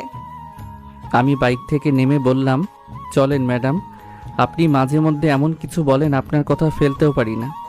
রিয়া ম্যাডাম বাসার ভিতরে ঢুকতে ঢুকতে বলল, মন খারাপ করো না তুমি, তোমার জন্য আজও আমি বেঁচে আছি। ম্যাডাম এক কথা বারবার বলবেন না, ভালো লাগে না। বাঁচা মরা উপরওয়ালার হাতে, আমি আপনাকে বাঁচানোর কে? রিয়া ম্যাডাম আর কিছু না বলে বাসার ভিতরে চলে গেল। আমিও ওনার পিছনে পিছনে যেতে লাগলাম। মনে মনে বললাম, না জানি আজকে আন্টি আমাকে কি জিজ্ঞেস করে বসে থাকে। তবে আমার এইটুকু বিশ্বাস আছে, রিয়া ম্যাডাম থাকতে আমার কিছু হবে না। তিনি সত্যি অনেক ভালো মানুষ। তবে বাসার ভিতরে গিয়ে কাউকে দেখতে পেলাম না। এজন্য রিয়া ম্যাডামকে বললাম, ম্যাডাম বাসায় তো কাউকে দেখতে পারছি না, আন্টি আর আপনি ছোট বোন কোথায়? রিয়া ম্যাডাম আমার দিকে ফিরে বলল, আম্মু আর আমার ছোট বোন বাজারে গেছে, সন্ধ্যায় এসে যাবে। আমি রিয়া ম্যাডামের কথা শুনে জায়গায় দাঁড়িয়ে বললাম, ম্যাডাম তাহলে আমি চলে যাই, আজকে কেউ বাসায় নেই, অন্য একদিন আসবো, আন্টি যেদিন বাসায় থাকে। এমনটা বললে কেন লাদেন? ম্যাডাম দেখেন, আজকালের মানুষ শুধু শুধু সন্দেহ করে, ওরা শুধু একটা অজুহাত পেলেই হলো। আমি চাই না আমার জন্য আপনার কিছু হোক। রিয়া ম্যাডাম আমার দিকে কিছুক্ষণ তাকিয়ে বলল, তুমি সত্যি অনেক ভালো একটা ছেলে, আর তুমি চিন্তা করো না, আমি থাকতে তোমার কিছুই হবে না। ম্যাডাম আমাকে বিশ্বাস হয় না তোমার? আমি আপনার একজন ছাত্র, আপনি আমার ম্যাডাম, যদি কেউ জানতে পারে আপনার জীবনটা নষ্ট হয়ে যাবে। রিয়া ম্যাডাম আমার কথা শুনে সোফায় বসে বলল, আমি তোমার কয় বছরের বড় জানো তো? হয়তো 2 বা 3 বছরের বড় হবেন। সে যাই হোক, বয়স কোনো বিষয় না, আর কে কি বলবে এসব আমি দেখি না। তুমি আমাকে ম্যাডাম বলবে না। তাহলে কি বলবো? আমার নাম। এটা বলবেন না ম্যাডাম, আমি পারবো না। রিয়া ম্যাডাম দাঁড়িয়ে বলল, তুমি টেবিলে গিয়ে বসো, আম্মু বিরিয়ানি রান্না করতে গেছে, আমি নিয়ে আসি। ম্যাডাম আমি এখন চলে যাই, আমার অনেক কাজ আছে। রিয়া ম্যাডাম আমাকে কিছু না বলে কিচেনে যেতে যেতে বলল, আমাকে একা ফেলে যদি তোমার চলে যেতে মন চায় তাহলে চলে যাও। এই কথা বলে রিয়া ম্যাডাম কিচেনে চলে গেল। মনে মনে বললাম, কি যে এক বিপদে এসে ফেসে গেছি, কোনো মতে এখান থেকে বের হতে পারলেই হলো। আমি টেবিলে গিয়ে চুপচাপ বসে আছি। কিছুক্ষণ পর রিয়া ম্যাডাম বিরিয়ানি নিয়ে আসলো। রিয়া ম্যাডাম আমার পাশে একটা চেয়ার টেনে বসে বলল, এখন তো নিয়ে খেতে পারবে নাকি? জি ম্যাডাম। তবে ম্যাডাম আর একটা কথা। হুম, বলো। ম্যাডাম আমি আপনার বাসায় কাজ করেছি, আপনি আমার বাসার মালিকের মেয়ে, আমি আপনার বাসার সামান্য একজন। যেটুকু বললে এখানেই থাক, আর কিছু বলতে হবে না। তুমি ছেলেটা অনেক ভালো জানো লাদেন। কেউ তো আর বলে না যে ম্যাডাম আমি ভালো। তোমার এই বাইকের দাম কত জানো তো তুমি? হবে হয়তো কয়েক লাখ, সঠিক বলতে পারি না। পাগল হয়েছো তুমি? আমাদের একটা গাড়ির সমান দাম হবে। সে যাই হোক, আমি এটা দিয়ে কি করব? আমি বাইক নিতে চাই নাই, আমি হঠাৎ করে বড়লোক হতেও চাই না, কিন্তু কি করব, আপুর কথা তো মানতে হবে। তোমার আপু অনেক ভালো জান।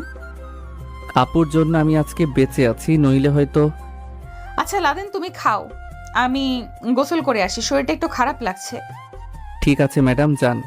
আমাকে বসিয়ে রেখে রিয়া ম্যাডাম চলে গেল।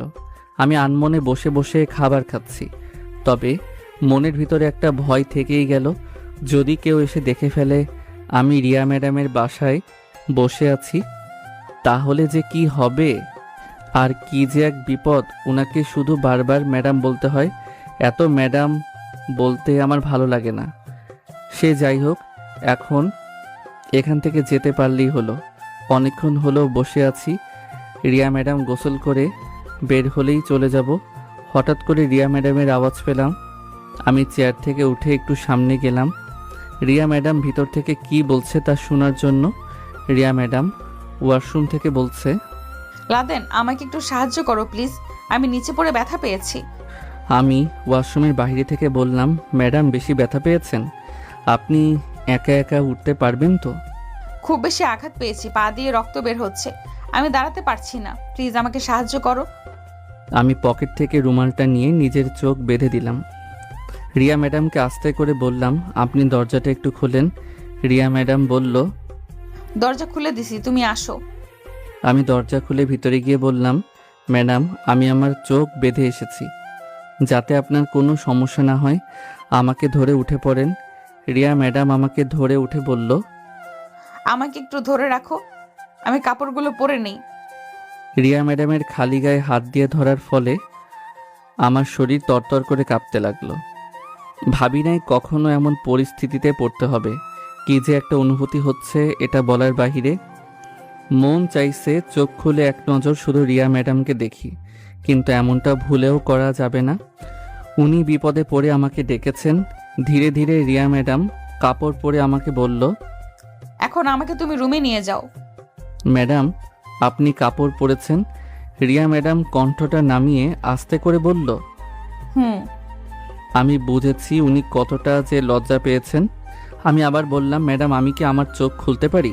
কোনো সমস্যা হবে না তো আবার? রিয়া ম্যাডাম বলল, খুলে ফেলো, এখন কোনো সমস্যা নেই।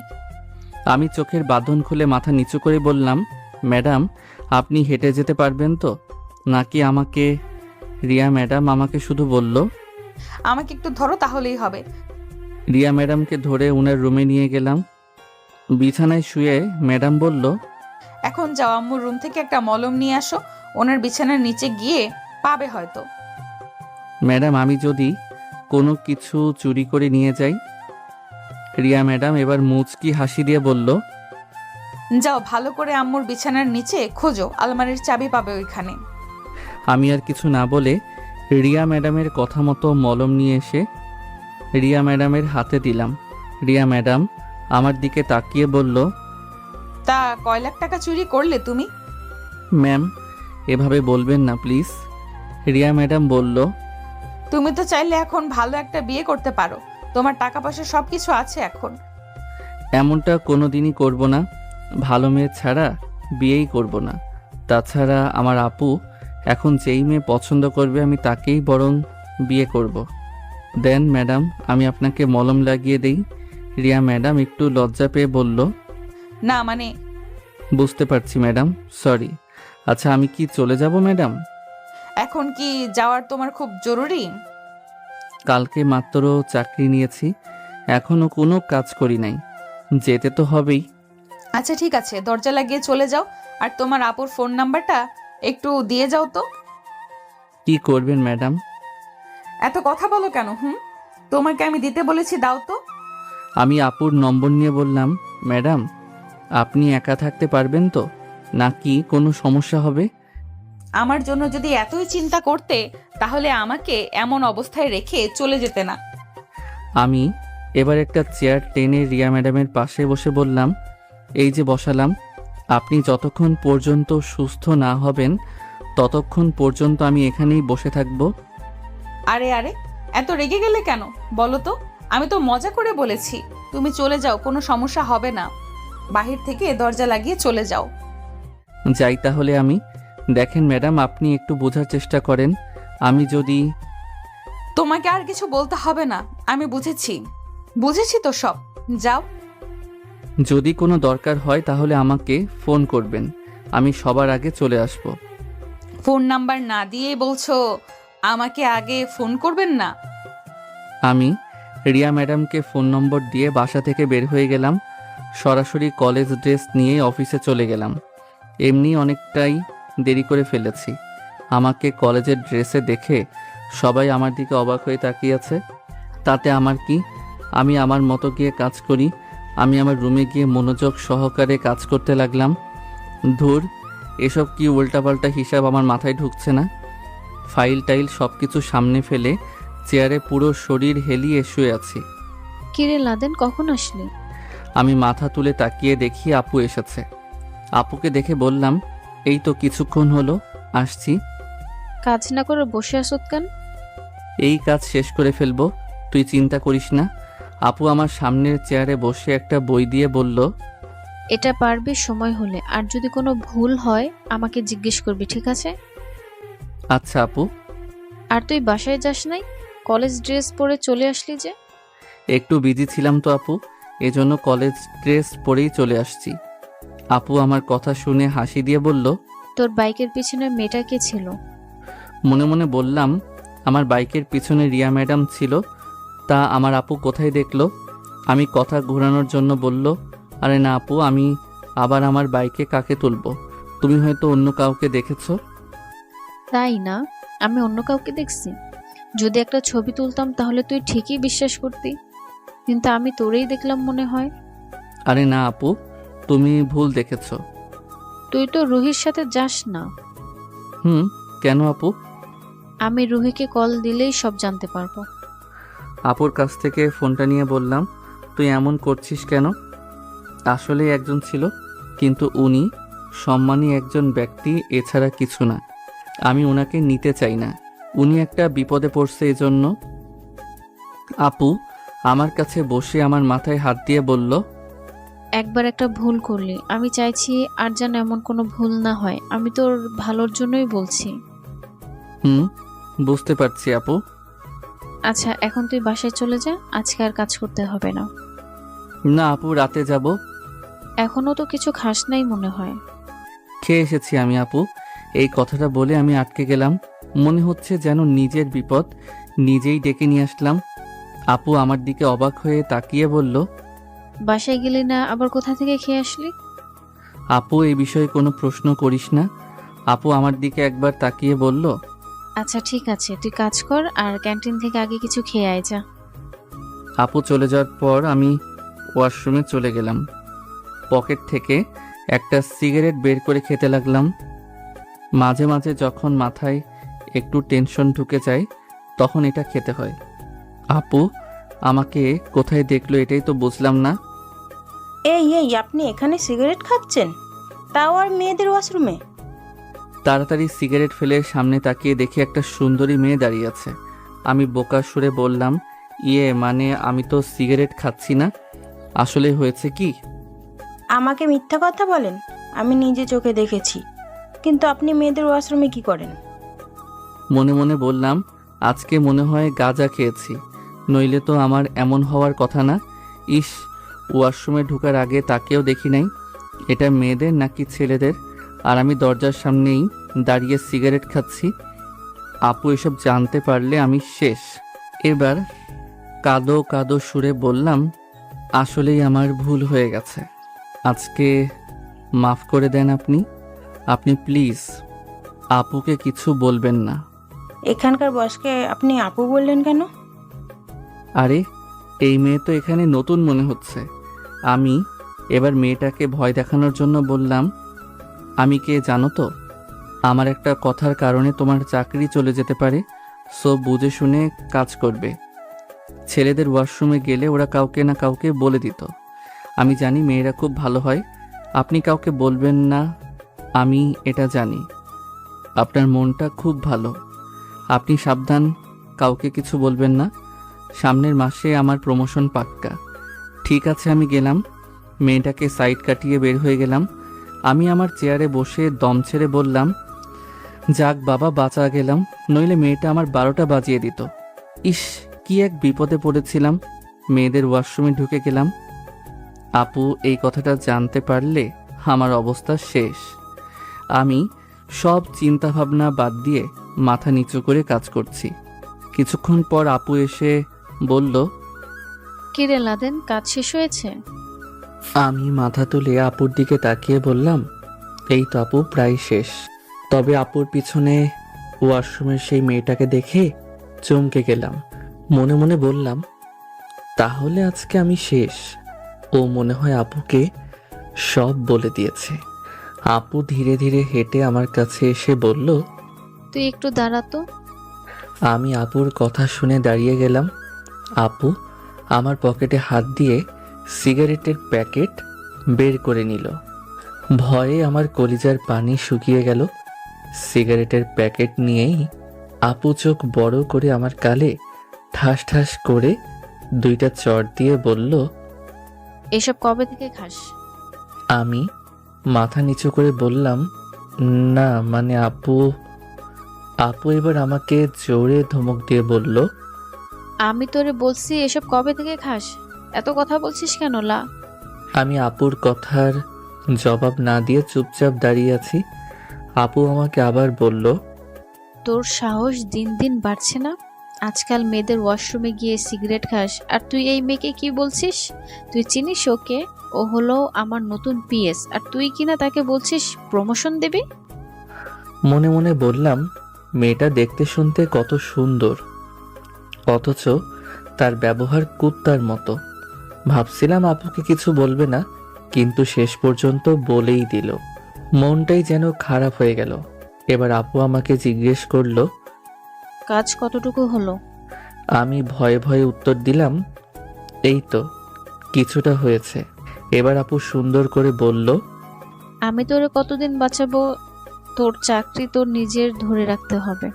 তোর কাজ তুই কিভাবে শেষ করবি আমি এটা জানি না। যদি আমাকে না বলে তুই সিগারেট খেতে পারিস, তাহলে আমাকে না বলে তুই তোর কাজও শেষ করতে পারবি। আমি কোনো কথা শুনতে চাই না।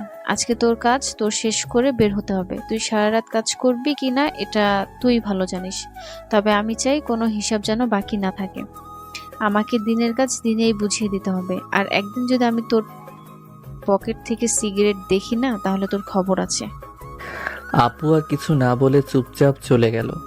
আমি মেয়েটার দিকে একবার তাকিয়ে দেখলাম, মেয়েটার আইডি কার্ডে সুন্দর করে লেখা আছে তামান্না আক্তার। তামান্না মেয়েটা চুপচাপ আপুর পিছনে মাথা নিচু করে চলে গেল। আমি দম ছেড়ে চেয়ারে বসে মনে মনে বললাম, সব কিছু আমার পিছু ছাড়লেও এই বিপদ আমার পিছু ছাড়ে না। সন্ধ্যা প্রায় হয়ে গেছে। ভাবছিলাম চলে যাব, কিন্তু আপু যেই কথা বলল, চলে গেলে আপু ক্ষেপে যাবে। ধীরে ধীরে অফিসের সবাই চলে গেল। আমি একটু উঠে ওয়াশরুমে চলে গেলাম। ওয়াশরুম থেকে ফিরে এলে দেখি আপু আমার কেবিনের দিকে তাকিয়ে দেখছে আমি আছি কিনা। চলে গেছি। আপু আমাকে কেবিনে না পেয়ে চুপচাপ ধীরে ধীরে হেঁটে বাহিরে চলে গেল। আমি গিয়ে চেয়ারে বসে মাথা নিচু করে কাজ করতে লাগলাম। আজকে যদি সারা রাত লাগে তাহলেও আমি আমার কাজ শেষ করেই যাব। কোনো দিকে না তাকিয়ে এক নাগাড়ে কাজ করতে লাগলাম। হঠাৎ ফোনের শব্দে কাজ ছেড়ে ফোনটা রিসিভ করলাম। ওপাশ থেকে সুমন বলল, কিরে বলছিলি তো আজ রাতে আসার জন্য, আসবো না?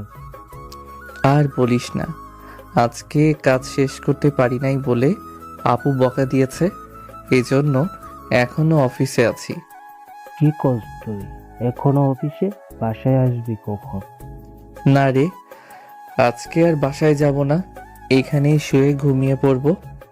এত কাজ করতে হবে না, চলে আয়। আরে না, যেটা আমি একবার বলছি সেটাই করব। আর আপু এভাবে রাখতো না।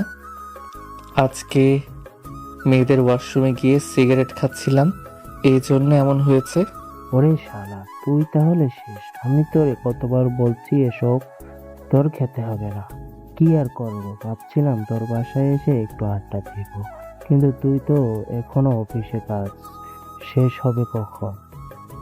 জানি না, কাজ করতে থাকি, দেখি কখন শেষ হয়। হঠাৎ ফোনের স্ক্রিনে তাকিয়ে দেখি অচেনা একটা নম্বর থেকে ফোন আসছে। এই জন্য আমি সুমনকে বললাম, তুই একটু কলটা কেটে দে, আমি তোরে পরে কল দিচ্ছি। দেখি কে কল করেছে। সুমন আচ্ছা বলে ফোন কেটে দিল।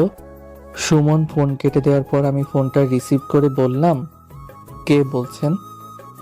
ওপাশ থেকে মেয়েলি একটা কণ্ঠে বলল, আপনি বলেন তো আমি কে?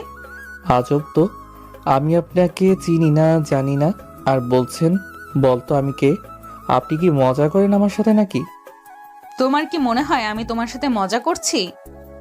দেখেন, আপনি যেই হন না কেন আমি অচেনা কারোর সাথে কথা বলি না। ফোন রাখেন, আমার অনেক কাজ আছে। আরে শোনো শোনো, আমি তোমার রিয়া ম্যাডাম। ও ম্যাডাম, আপনি আমাকে আগে বলবেন না? সরি। থাক, সরি বলতে হবে না। তা আজকে মাথা গরম কেন, কি হয়েছে? কি আর হবে, দেরি করে অফিসে আসছি, কাজ শেষ করতে পারি নাই বলে আপু বকা দিয়েছে, এজন্য এখনো অফিসে কাজ করছি। কি বলো, তুমি এখনো অফিসে? জি ম্যাডাম, কি আর করব, নিজের কাজ নিজেকেই শেষ করতে হবে, এই জন্য বসে বসে কাজ করছি। সরি সরি, আমার কারণে তোমার আজকে। আরে না ম্যাডাম, সরি বলতে হবে না আপনাকে। আর আজকে আপুর একটু রাগ ছিল, এই জন্য বকা দিয়েছে, এই আর কি, কিছু না। ও আচ্ছা। হঠাৎ আমাকে ফোন দিলেন যে ম্যাডাম, আর আপনি এখন ঠিক আছেন তো? এখন একটু মোটামুটি ভালো লাগছে। হাঁটতে পারেন এখন? সমস্যা নেই, আল্লাহ দেন। শোনো, তোমাকে যেই কারণে ফোন করা, জানি তুমি খুব বিজি, তোমাকে এগুলো বললে তুমি খুব মন খারাপ করবে, না বলাই ভালো, থাক।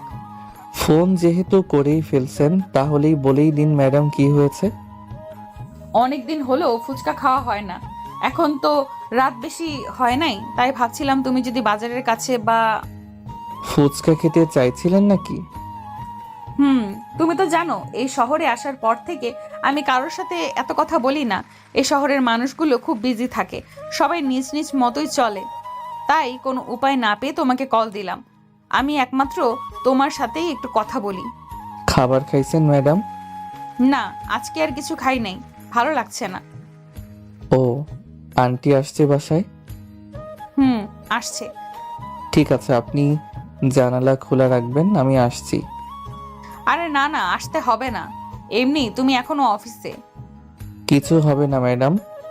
আচ্ছা ফোন রাখি, আপনি জানালা খোলা রাখবেন। ভেতর দিয়ে আসো তাহলে। মার খাওয়ার ইচ্ছে নাই ম্যাডাম আমার। এই কথা বলে ফোনটা কেটে দিলাম। অফিস থেকে দারোয়ানকে বলে বের হলাম, একটা ফুচকার দোকানে গিয়ে কতগুলো ফুচকা কিনে নিলাম। তবে অফিস থেকে বের হওয়ার সময় দেখালাম আমার বাইকটা কে জানি ঢেকে রাখছে। হয়তো আপু মনে করছে ও আমাকে বকা দেওয়ার কারণে আমি বাইক রেখে চলে গেছি। আমি এসব চিন্তা করে ধীরে ধীরে সামনে হেঁটে যাচ্ছি। আমি আনমনে রাস্তা দিয়ে হাঁটতে লাগলাম। রিয়া ম্যাডামের বাসার সামনে এসে দেখি একটা জানালা দিয়ে ভিতর থেকে আলো আসছে, তার মানে এই জানালাটা খোলাই আছে। ওই তো, এখানে একটা মই আছে। তাহলে কি রিয়া ম্যাডাম আগে থেকেই সব কিছু রেডি করে রেখেছে আমি আসবো বলে? কি জানি, আমার এসব জেনে কি লাভ? আমাকে আমার কাজ করে তাড়াতাড়ি অফিসে যেতে হবে, সকলের ভিতরে সব কাজ রেডি করে রাখতে হবে। আমি মই দিয়ে আস্তে আস্তে উপরে চলে গেলাম। জানালার কাছে গিয়ে দেখি রিয়া ম্যাডাম বিছানায় শুয়ে আছে, হয়তো তিনি ঘুমিয়ে গেছে। আমি জানালার কাছে দাঁড়িয়ে দেখি রিয়া ম্যাডামের মুখটা একদম শুকিয়ে গেছে। ভিতরে কি যাব? না না, ভিতরে গেলে রিয়া ম্যাডাম কি বলে আবার। তবে আমি আজকে রিয়া ম্যাডামের উপর নজর দিলাম, এতদিন এভাবে কখনো দেখি নাই। আজকে যতটা কাছ থেকে দেখছি, কি মায়াবী চেহারা, দেখে যেন মনের স্বাদ মিটে গেল। ধুর, আমি কি সব উল্টাপাল্টা চিন্তা করছি। উনি তো আমার ম্যাডাম হন। আচ্ছা, ওনাকে কি আমি ডাক দিব? না না, উনি ঘুমিয়ে আছেন, ডাক দিলে ওনার ঘুম ভেঙে যাবে। আরে না, ডাক তো দিতেই হবে, উনি হয়তো কিছু খায় নাই। আমি আস্তে করে ডাক দিলাম, ম্যাডাম, কিন্তু ওনার কোনো খবর নাই। আবার ডাক দিলাম, রিয়া ম্যাডাম। এবার উনি চোখ খুলে আমার দিকে তাকালো। আমি একটা হাসি দিয়ে বললাম, ম্যাডাম, আপনি ঘুমিয়ে গেছিলেন? রিয়া ম্যাডাম শরীরের কাপড় ঠিক করে বলল, এই তো শুয়েছিলাম, চোখটা একটু লেগে গেছে। তুমি এখানে দাঁড়িয়ে আছো কেন, ভেতরে আসো। ম্যাডাম, সব কিছু করতে পারবো কিন্তু ভিতরে আসতে পারবো না। রিয়া ম্যাডাম আমার কাছে এসে আমার হাত থেকে ফুচকাগুলো নিয়ে বলল, তুমি কিছু খেয়েছো? যাবার সময় কিছু কিনে নিব।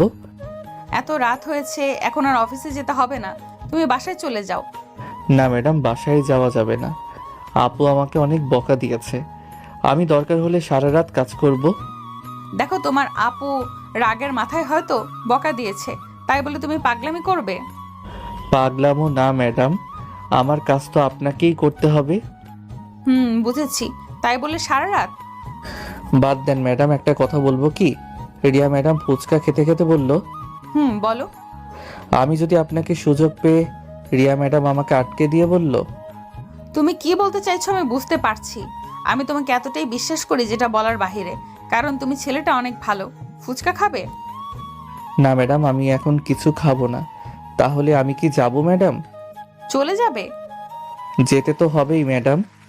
লাদেন, তুমি তো জানো আমার চিনা জানা কেউ নেই, এই জন্য তোমাকে এত রাতে ডেকে নিয়ে আসছি। তুমি তো কিছু কি যে বলেন না ম্যাডাম, আমি আবার কি মনে করব বলেন? আপনি বলবেন আমি আসবো না, এটা তো হতেই পারে না। ধন্যবাদ লাদেন। ম্যাডাম যান, কিছু খেয়ে আসেন। না, এখন আর কিছু খাবো না, এখন ঘুমিয়ে যাব। প্লিজ ম্যাডাম কিছু খেয়ে নেন, পরে শরীর খারাপ করবে আপনার। হঠাৎ দরজার বাহিরে থেকে আন্টি বলছে, রিয়া তুই কার সাথে এত কথা বলছিস? আমি তাড়াতাড়ি মই দিয়ে নেমে মইটা একটু দূরে ফেলে দৌড় দিয়ে বাসা থেকে বের হলাম। মনে মনে বললাম, যাক বাবা বেঁচে গেছি, নইলে কি যে হতো। হঠাৎ ফোনের স্ক্রিনে একটা মেসেজ আসলো। এত তাড়াহুড়ো করে যাওয়ার কি ছিল? আম্মু কিছুই বলতো না। আচ্ছা ঠিক আছে, এখন বাসায় যাও, অফিসে যেতে হবে না। মেসেজটা দেখে একটা হাসি দিয়ে রিয়া ম্যাডাম আসলেই খুব ভালো। আমি আবার অফিসে চলে গেলাম। কাজ শেষ করে দেখি রাত 3টা বেজে গেছে। চোখ যেন আপনা আপনি বন্ধ হয়ে যাচ্ছে। ফ্লোরে শার্টটা বিছিয়ে নিচে শুয়ে ঘুমিয়ে গেলাম। যখন ঘুম থেকে মাথা তুলে সামনে তাকালাম, তখন যেন আমি 1 মিনিটের জন্য কথা বলার মতো শব্দ হারিয়ে ফেললাম। আমার সামনে আমার আপু, দুলাভাই আর আপুর পিএস দাঁড়িয়ে আছে। আমি তাড়াতাড়ি দাঁড়িয়ে শার্ট পরতে পরতে আপুকে বললাম, আসলেই সরি আপু, রাতে কাজ শেষ করতে করতে একটু দেরি হয়ে গেছিল। কোনো উপায় না পেয়ে এখানেই ঘুমিয়ে গেলাম। আপু আমার কাছে এসেই ঠাস ঠাস করে আমার গালে 2টা থাপ্পড় দিয়ে রাগে চোখ গরম করে বলল, তোরে আমি কি বলছিলাম যে তুই সারা রাত কাজ করবি? আসলে কি তুই চাকরি করতে চাস নাকি মজা করতে এসেছিস সেখানে? আমি মাথা নিচু করে বললাম, সরি আপু, আর তুই তো কালকে বললি আমি যেন কাজ শেষ করে বাসায় যাই, এজন্য। আপু এবার একটু জোরে বলল, তাই বলে তুই সারা রাত? অনেক হয়েছে, আর না। তুই এখন এখান থেকে চলে যা, আমি তোরে আর আমার সামনে দেখতে চাই না। দ্বিতীয়বার যেন আমি তোরে আমার এই অফিসে না দেখি। এই কথা বলে আপু রাগে কেবিন থেকে চলে গেল। আজকে কেন যেন আমার অনেক রাগ হলো। সকাল সকাল আপু আমাকে এইভাবে মারতে পারলো। দুলাভাইয়ের হাতে ফাইলটা দিয়ে বললাম, এখানে সব কিছু রেডি করে রেখেছি, আপনি আপুর কাছে দিয়ে দিবেন। আমি গেলাম। দুলাভাই আমার হাত ধরে বলল, আরে দাঁড়াও, কোথায় যাও? আমি দুলাভাইয়ের দিকে তাকিয়ে বললাম, দেখি কোথাও যাওয়া যায় কিনা। দেখো, তুমি তোমার আপুর কথায় এত রেগে গেলে। জানি না কালকে তোমার আপু তোমাকে কি বলেছে। ও ওখান থেকে গিয়ে কিছু খায় নাই, আমি ওকে কান্না করতে দেখেছি। শুধু বলছে আমি কিভাবে আমার এই হাত দিয়ে আমার ভাইকে মারতে পারলাম। ও সারা রাত ঘুমায় নাই তোমার জন্য। দেখো লাদিন, ওর পেটে একটা বাচ্চা। এখন ও অফিসে আসছে, কিছু খায় নাই। যদি ওর কিছু হয়ে যায় তুমি বলো, তোমার জন্য। কি বলেন দুলাভাই, আপু এখনো কিছু খাই নাই? তো তোমাকে আমি কি বলছি? আমি সবকিছু ভুলে তাড়াতাড়ি কেবিন থেকে বের হয়ে আপুর কেবিনের দিকে যেতে লাগলাম। দরজায় দাঁড়িয়ে দেখি আপু ভিতরে বসে চুপচাপ বসে কান্না করছে। মনে মনে বললাম, আমি কেন যে মাঝে মাঝে এমন করি? আমার জন্য আপু কতটা কষ্ট পেয়েছে, এর কোনো হিসাব আছে? ও নাকি এখনো কিছু খায় নাই। আমি দরজার কাছে দাঁড়িয়ে বললাম, ম্যাডাম আমি কি ভিতরে আসতে পারি? আপু আমাকে দেখে চোখের পানি মুছে বলল, তোরে আমি বলছি না তুই এখান থেকে চলে যা, আমি তোর আর দেখতে চাই না। আমি আপুর কথা না শুনে ভিতরে ঢুকে আপুর পায়ের কাছে বসে আপুর পা জড়িয়ে ধরে কান্না করতে করতে বললাম, আমাকে তুই মাফ করে দে। আমি আর কখনো এমন করব না। আমার ভুল হয়ে গেছে আপু, প্লিজ তুই আমাকে মাফ করে দে। আপু কিছু না বলে চুপচাপ আমার দিকে তাকিয়ে আছে। কিছুক্ষণ পর আমাকে জড়িয়ে ধরে আপুও কান্না করে দিয়ে বলল, কেন তুই মাঝে মাঝে এমন পাগলামো করিস বলতো? আমি তোরে কালকের আগের মাথায় কত কিছু বলছি, তোরে বকা দিয়ে কি আমি শান্তিতে থাকতে পারছি বল? তুই অবুঝের মতো কেন এমন করিস বল? আমি আর এমন করব না, আমাকে মাফ করে দে। আপু আমার চোখের পানি মুছে দিয়ে বলল, থাক থাক, আর কান্না করতে হবে না। কিছু খেয়েছিস কি? আমি বললাম, তুই খাস নাই তো আমি কি খাবো বল। আপু ওর পিএস তামান্নাকে ডেকে বলল, যা বাইরে থেকে বিরিয়ানি নিয়ে আস। তামান্না ঠিক আছে বলে চলে গেল। আপু আমার দিকে তাকিয়ে বলল, মাঝে মাঝে যে এমন পাগলামো করিস, এর কোনো মানে হয় বল? কি করব বল, যখন আমার রাগ হয় তখন আমি নিজেকে কন্ট্রোল করতে পারি না। আচ্ছা ঠিক আছে, তোরা আর কিছু বলবো না। চোখগুলো তো একদম লাল হয়ে আছে। আমি একটু ওয়াশরুম থেকে আসি আপু, হাত মুখে একটু পানি দিয়ে আসি। আচ্ছা যা, তাড়াতাড়ি আসবি। আমি আপুর কথা শুনে ওয়াশরুমে চলে গেলাম। ওয়াশরুম থেকে ফিরে এসে দেখি তামান্না খাবার নিয়ে এসেছে। তামান্না একবার চোখ ঘুরিয়ে আমার দিকে তাকিয়ে আবার বাহিরে চলে গেল। আপু আমাকে ওর চেয়ারে বসিয়ে আমাকে খাইয়ে দিতে লাগলো, আর ও মাঝে মাঝে খাচ্ছে। খেতে খেতে আপুকে বললাম, আপু আজকে বাসায় চলে যাব কি? আপু বলল, তোর মন যাচাই তাই কর, আমি আর ভুলেও তোরে কিছু বলবো না। এভাবে বলিস না আপু, আমি বলছি তো আমার আর কখনো ভুল হবে না। আচ্ছা বাবা ঠিক আছে। আচ্ছা লাদেন, তোর একটা কথা বলার ছিল। আপু বল, এর জন্য কি অনুমতি নিতে হবে? আমি বলতে চাইছি, তুই বিয়ে করবি না? এত আগে বিয়ে করব? তাছাড়া আপু ভালো মেয়ে ছাড়া বিয়ে করা যাবে না। তোর পছন্দের কোনো মেয়ে আছে লাদেন? আরে না আপু, আমি আবার কাকে পছন্দ করব? তুই যেই মেয়েকে পছন্দ করবি আমি তাকেই বিয়ে করব।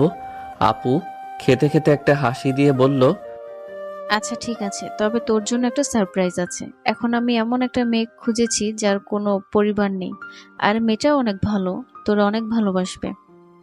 মেয়েটা থাকে কোথায় আপু? আপু আমার মাথায় হাত দিয়ে বলল, এখন বাসায় যা, বাসায় গিয়ে একটা ঘুম দে। বিকেলে আমি তোর বাসায় যাব তোর দুলোভাইকে নিয়ে, তখন বলবো নি, ঠিক আছে?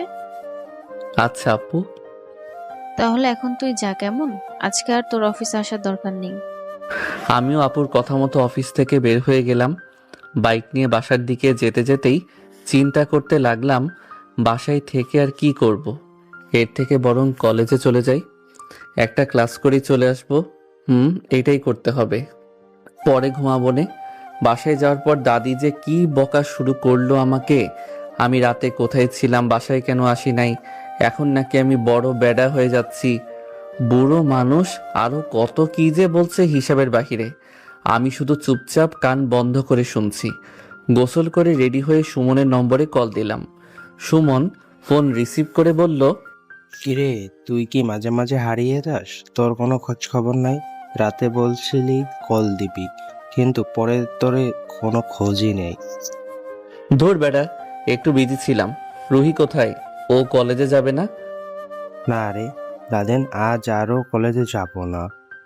ওর মাথাটা একটু ব্যথা করছে। আচ্ছা তাহলে ঠিক আছে, তোর সাথে আমি পরে কথা বলছি। এখন আমাকে কলেজে যেতে হবে। দিন দিন তুই দেখি অনেক বিজি হয়ে যাচ্ছিস। ভালো ভালো, খুব ভালো। ধুর, তোর উল্টাপাল্টা কথা আর গেল না। আমি ফোন কেটে কলেজের উদ্দেশ্যে বের হলাম। মনে মনে বললাম, আজকে তাহলে কি আমাকে একাই যেতে হবে? হয়তো। বাইক নিয়ে কিছুটা সামনে গিয়ে দেখি বন্যা রাস্তা দিয়ে হেঁটে কলেজে যাচ্ছে। আমি বন্যার সামনে বাইক থামিয়ে বললাম, কি ম্যাডাম, আজকে একা একা কলেজে যাওয়া হচ্ছে যে? আপনার বান্ধবী কোথায়? বন্যা মুখ বাঁকিয়ে বলল,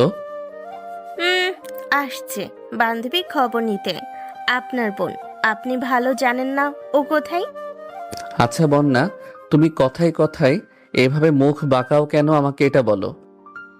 আমার মুখ আমি বাঁকাবো? আপনার কোনো সমস্যা? না, আমার আবার কিসের সমস্যা হবে? এখন এত কথা না বলে উঠে পড়ো।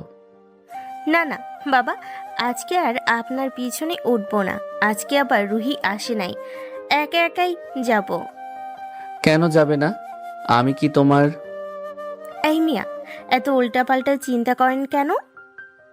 ধুর, তাহলে বরং থাকো তুমি, আমি গেলাম। আরে আরে দাঁড়ান, যাবো তো আমি। না না, তোমার যাওয়ার আর কোনো দরকার নেই। তোমার তো স্বামী আছে, ওকে বলো এখানে আসবে নে। বন্যা আমার পিছনে উঠে বলল, এত কথা বলেন কেন? চলেন তো। তোমাকে আজকে রাস্তার মাঝে ফেলে দিব, মনে রেখো। দেখবো নে আপনার কেমন সাহস আছে। সাহসের দেখছো কি তুমি? ফেলে দিব। আমাকে ভয় দেখাবেন না, আমি জানি আপনার কেমন সাহস আছে। আমি আর বন্যাকে কিছু না বলে কলেজের মাঠের ভিতরে নিয়ে গেলাম। বন্যাকে নামিয়ে বাইকটা সাইড করে আমি বন্যার সামনে চলে গেলাম। বন্যা আমার দিকে তাকিয়ে বলল, এই, আপনি কি গাঁজা টাজা খান নাকি? চোখগুলো কেমন যেন লাল হয়ে আছে। ধুর, কিসব উল্টাপাল্টা কথা বলছো তুমি? আমি আবার গাঁজা খাবো কেন? তাহলে আপনার চোখগুলো এমন কেন হয়ে আছে? আর বলো না, অফিসে গিয়ে সিগারেট খেয়েছিল, আপু দেখে ফেলছিল। এজন্য আমাকে রেগে বলছে, একা একা সিগারেট খেতে পারিস তো একা একা তুই তোর সব কাজ শেষ করে অফিস থেকে যাবি। তুই তো জানো আমার রাগ কেমন, এজন্য সারা রাত কাজ করছি। ও কি বলেন? তাই বলে সারা রাত কাজ করা লাগবে? এছাড়া কি করব বলো? সকালে কিছু খেয়ে আসছেন তো? আপু বিরিয়ানি এনেছিল। এখন তাড়াতাড়ি ক্লাসে চলো, দেরি হয়ে যাচ্ছে। ইংরেজি ক্লাস করতে মন চাচ্ছে না, চলেন ক্যান্টিনে গিয়ে বসি।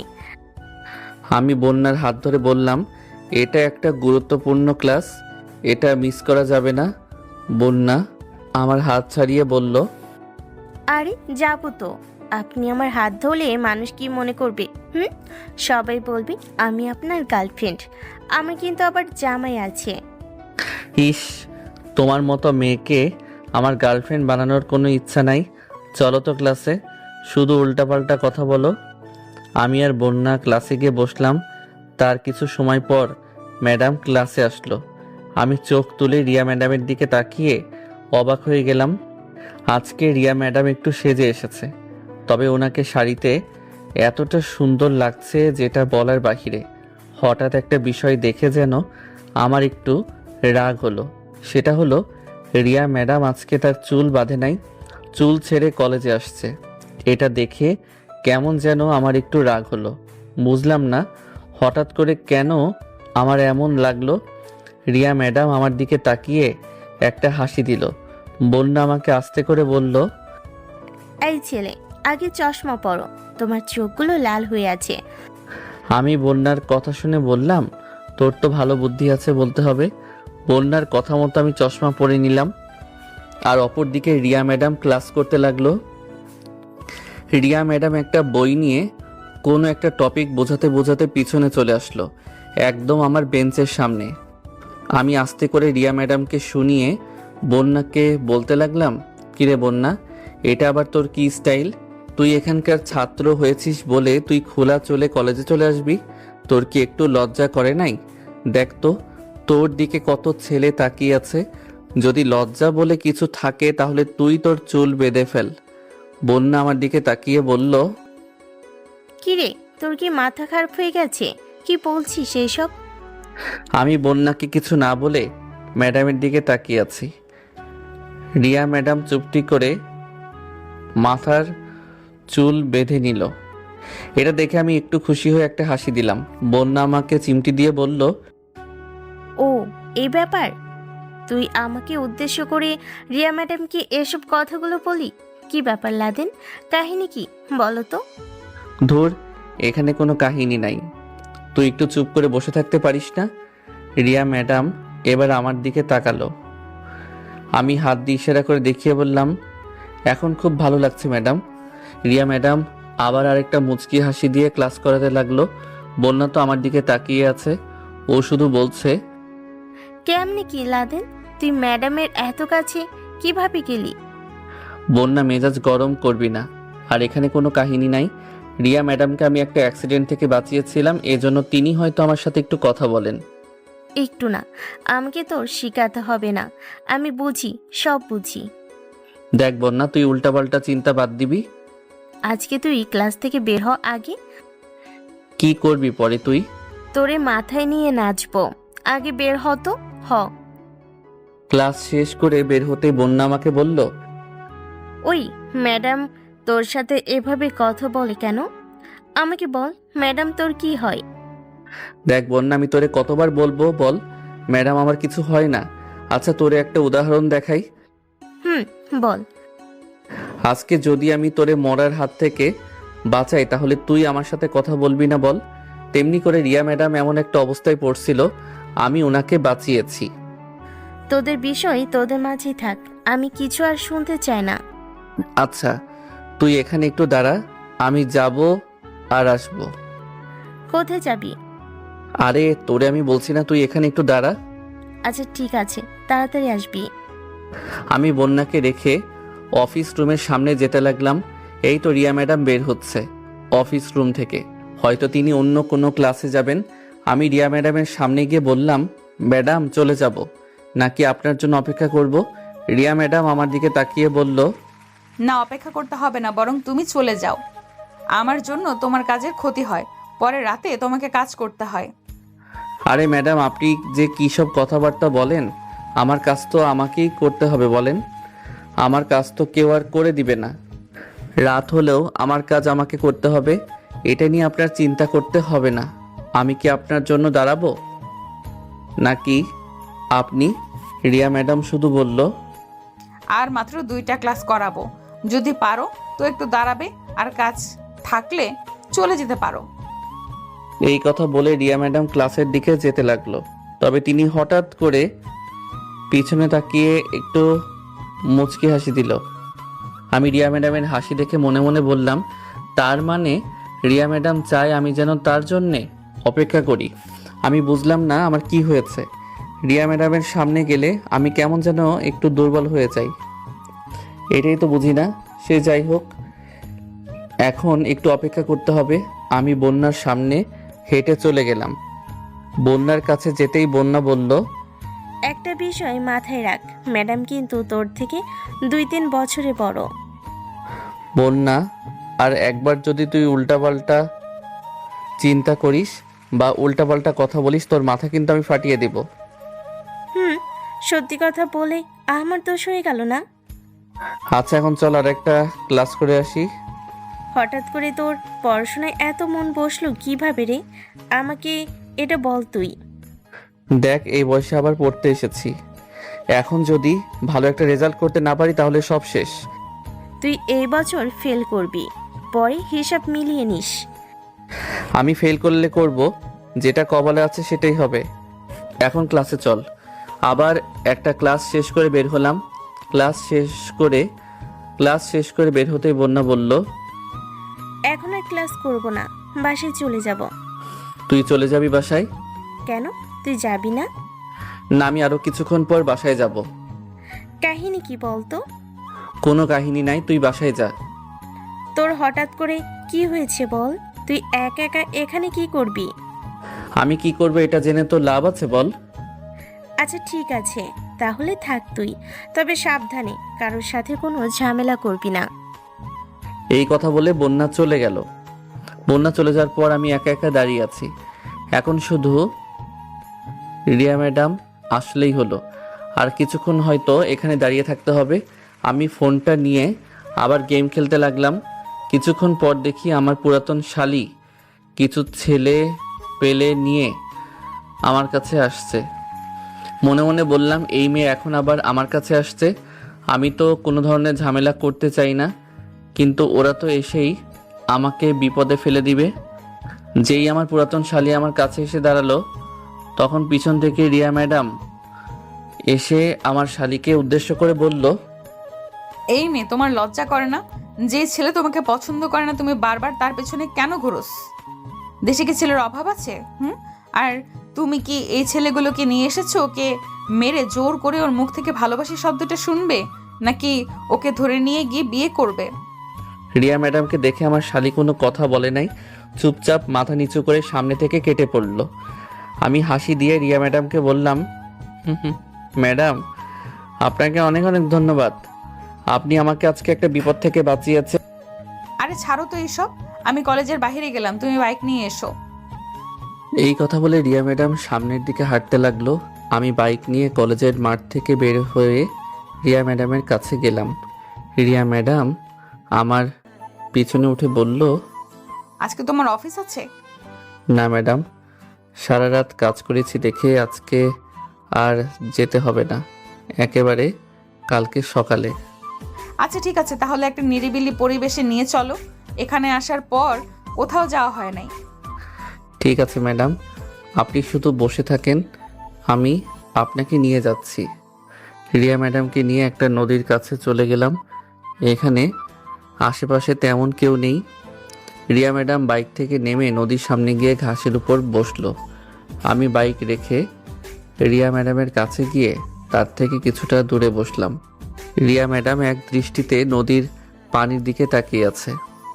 হঠাৎ রিয়া ম্যাডামের দিকে তাকিয়ে দেখি তিনি চোখের পানি মুছছেন। আমি রিয়া ম্যাডামকে কান্না করতে দেখে বোকা হয়ে গেলাম। শুধু বললাম, ম্যাডাম আপনি কান্না করছেন, আপনাকে কি কেউ কিছু বলছে? রিয়া ম্যাডাম মন খারাপ করে বলল, আমার জীবনটাই এমন লাদেন, তুমি বুঝবে না। নদীর পানিতে একদিন গোসল করার খুব ইচ্ছা আছে। আমার যদি সেই সুযোগ থাকতো তাহলে আমি আপনাকে নিয়ে আসতাম। থাক, বাদ দাও। তারপর বলো, তোমার কি খবর? আমার আবার কিসের খবর ম্যাডাম, তবে আপনাকে একটা কথা বলার ছিল। বলো। না মানে আজকাল দেশের অবস্থা বেশি একটা ভালো না। কেউ যদি আমাকে আপনার সাথে দেখে ফেলে তাহলে বলবে একজন শিক্ষক আর একজন ছাত্র। আরে তোমার সমাজের কথা বাদ দাও তো, কে কি বলবে এটা দেখে লাভ আছে? বড় কথা হলো আমরা ঠিক থাকলেই হবে। জি ম্যাডাম। ম্যাডাম কিছু মনে না করলে একটা কথা জিজ্ঞেস করব? বলো। আপনার বয়ফ্রেন্ড বা হাজবেন্ড আছে নাকি আন্টি আপনার বিয়ের বিষয়ে? এসব জেনে তোমার লাভ আছে? ম্যাডাম আমি আপনার ছাত্র, আমি জানি এসব আমার বলা উচিত হয় নাই, কিন্তু আপনার বয়স ম্যাম দিন দিন বেড়ে চলছে, এজন্য বললাম আর কি। রিয়া ম্যাডাম এবার একটা মুচকি হাসি দিয়ে বলল, কেন, আমি বুঝি বুড়ি হয়ে যাচ্ছি? আরে কি যে বলেন না আপনি ম্যাডাম, আপনি এতটা সুন্দর যে আপনার পাশে 2-3 জন মেয়ে দাঁড়ালে ওরা কিছুই না আপনার কাছে। থাকার মিথ্যা কথা বলতে হবে না, বাদ দাও। তবে একটা কথা জেনে রাখো, আমি আমার সাথে কাউকে জড়িয়ে ওর জীবন নষ্ট করতে পারি না, এর জন্য হয়তো আজও আমি একা। মনে মনে বললাম, তার মানে রিয়া ম্যাডাম একটু কষ্টের ভিতরে আছে। কেন যেন আমার এসব জানতে খুব ইচ্ছে করছে। আমি জানি রিয়া ম্যাডাম আমাকে কিছু বলবে না, আমাকে আন্টির কাছে থেকে সব কিছু জানতে হবে। রিয়া ম্যাডাম আমাকে বলল, তা তোমার জন্য কি বউ দেখতে হবে? আরে না ম্যাডাম, কি যে বলেন, এত আগে বিয়ে করব না, দেরি আছে। আচ্ছা এখন চলো, দেরি করা যাবে না, এমনিই অনেকটাই সময় চলে গেছে। চলেন ম্যাডাম। রিয়া ম্যাডাম আমার পিছনে উঠে বলল, একটা ফুচকার দোকানের সামনে গিয়ে দাঁড়াবে। আমি আচ্ছা বলে বাইক চালাতে লাগলাম। হঠাৎ করে বললাম, ম্যাম একটু আস্তে ধরেন, আমার কেন যেন লাগছে। রিয়া ম্যাডাম আমার কথা শুনে তার হাত পিছনে ধরে আমাকে ছেড়ে দিল। মনে মনে বললাম, ভালো একটা অনুভূতি ফিলিং হচ্ছিল, এটাও আবার হাত ছাড়া করে দিলাম। আমি কি সত্যি ব্যাককল ট্যাককল?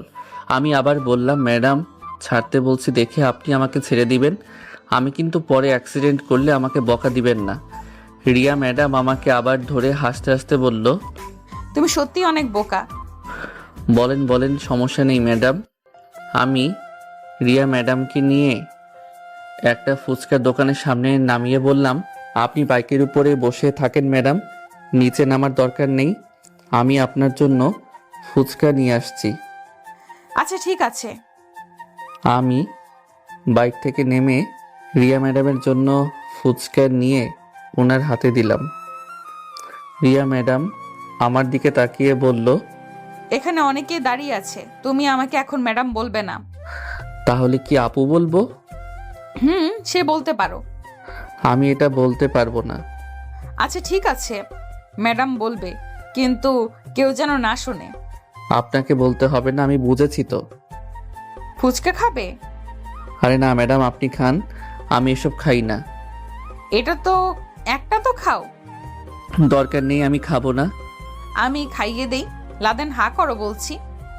কি আর করার, উপায় না পেয়ে হা করেই নিলাম। রিয়া ম্যাডাম আমাকে ফুচকা খাইয়ে দিল।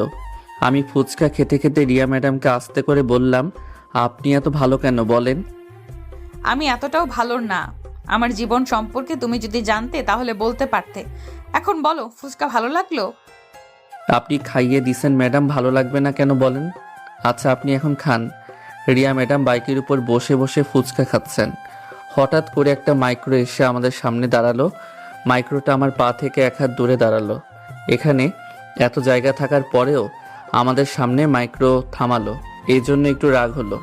আমি মাইক্রোর কাছে টোকা দিয়ে বললাম, কি ভাই আপনার সমস্যা কি? এত জায়গা থাকতে এখানে এসেই মাইক্রো রাখা লাগবে, তাও আবার আমাদের সামনে। মাইক্রোর কাজ খুলতে আমি তো বোকা হয়ে গেলাম। ভিতরে দুলাভাই আর আপু বসে আছে। মনে মনে বললাম, আজকে আমি শেষ। আপু এসব যদি জানতে পারে না, আমাকে কেটে টুকরো টুকরো করে ফেলবে। আমি চুপচাপ মাইক্রোর সামনে থেকে সরে ম্যাডামের পাশে গিয়ে দাঁড়ালাম। আপু গাড়ি থেকে নেমে রিয়া ম্যাডামকে উদ্দেশ্য করে বলল, এই মেয়ে, তোমার নাম কি? আর এই ছেলে তোমার সাথে কি করে? রিয়া ম্যাডাম ফুচকাগুলো আমার হাতে দিয়ে বাইরে থেকে নেমে বলল, আপনি কে আমাদের এসব বলার?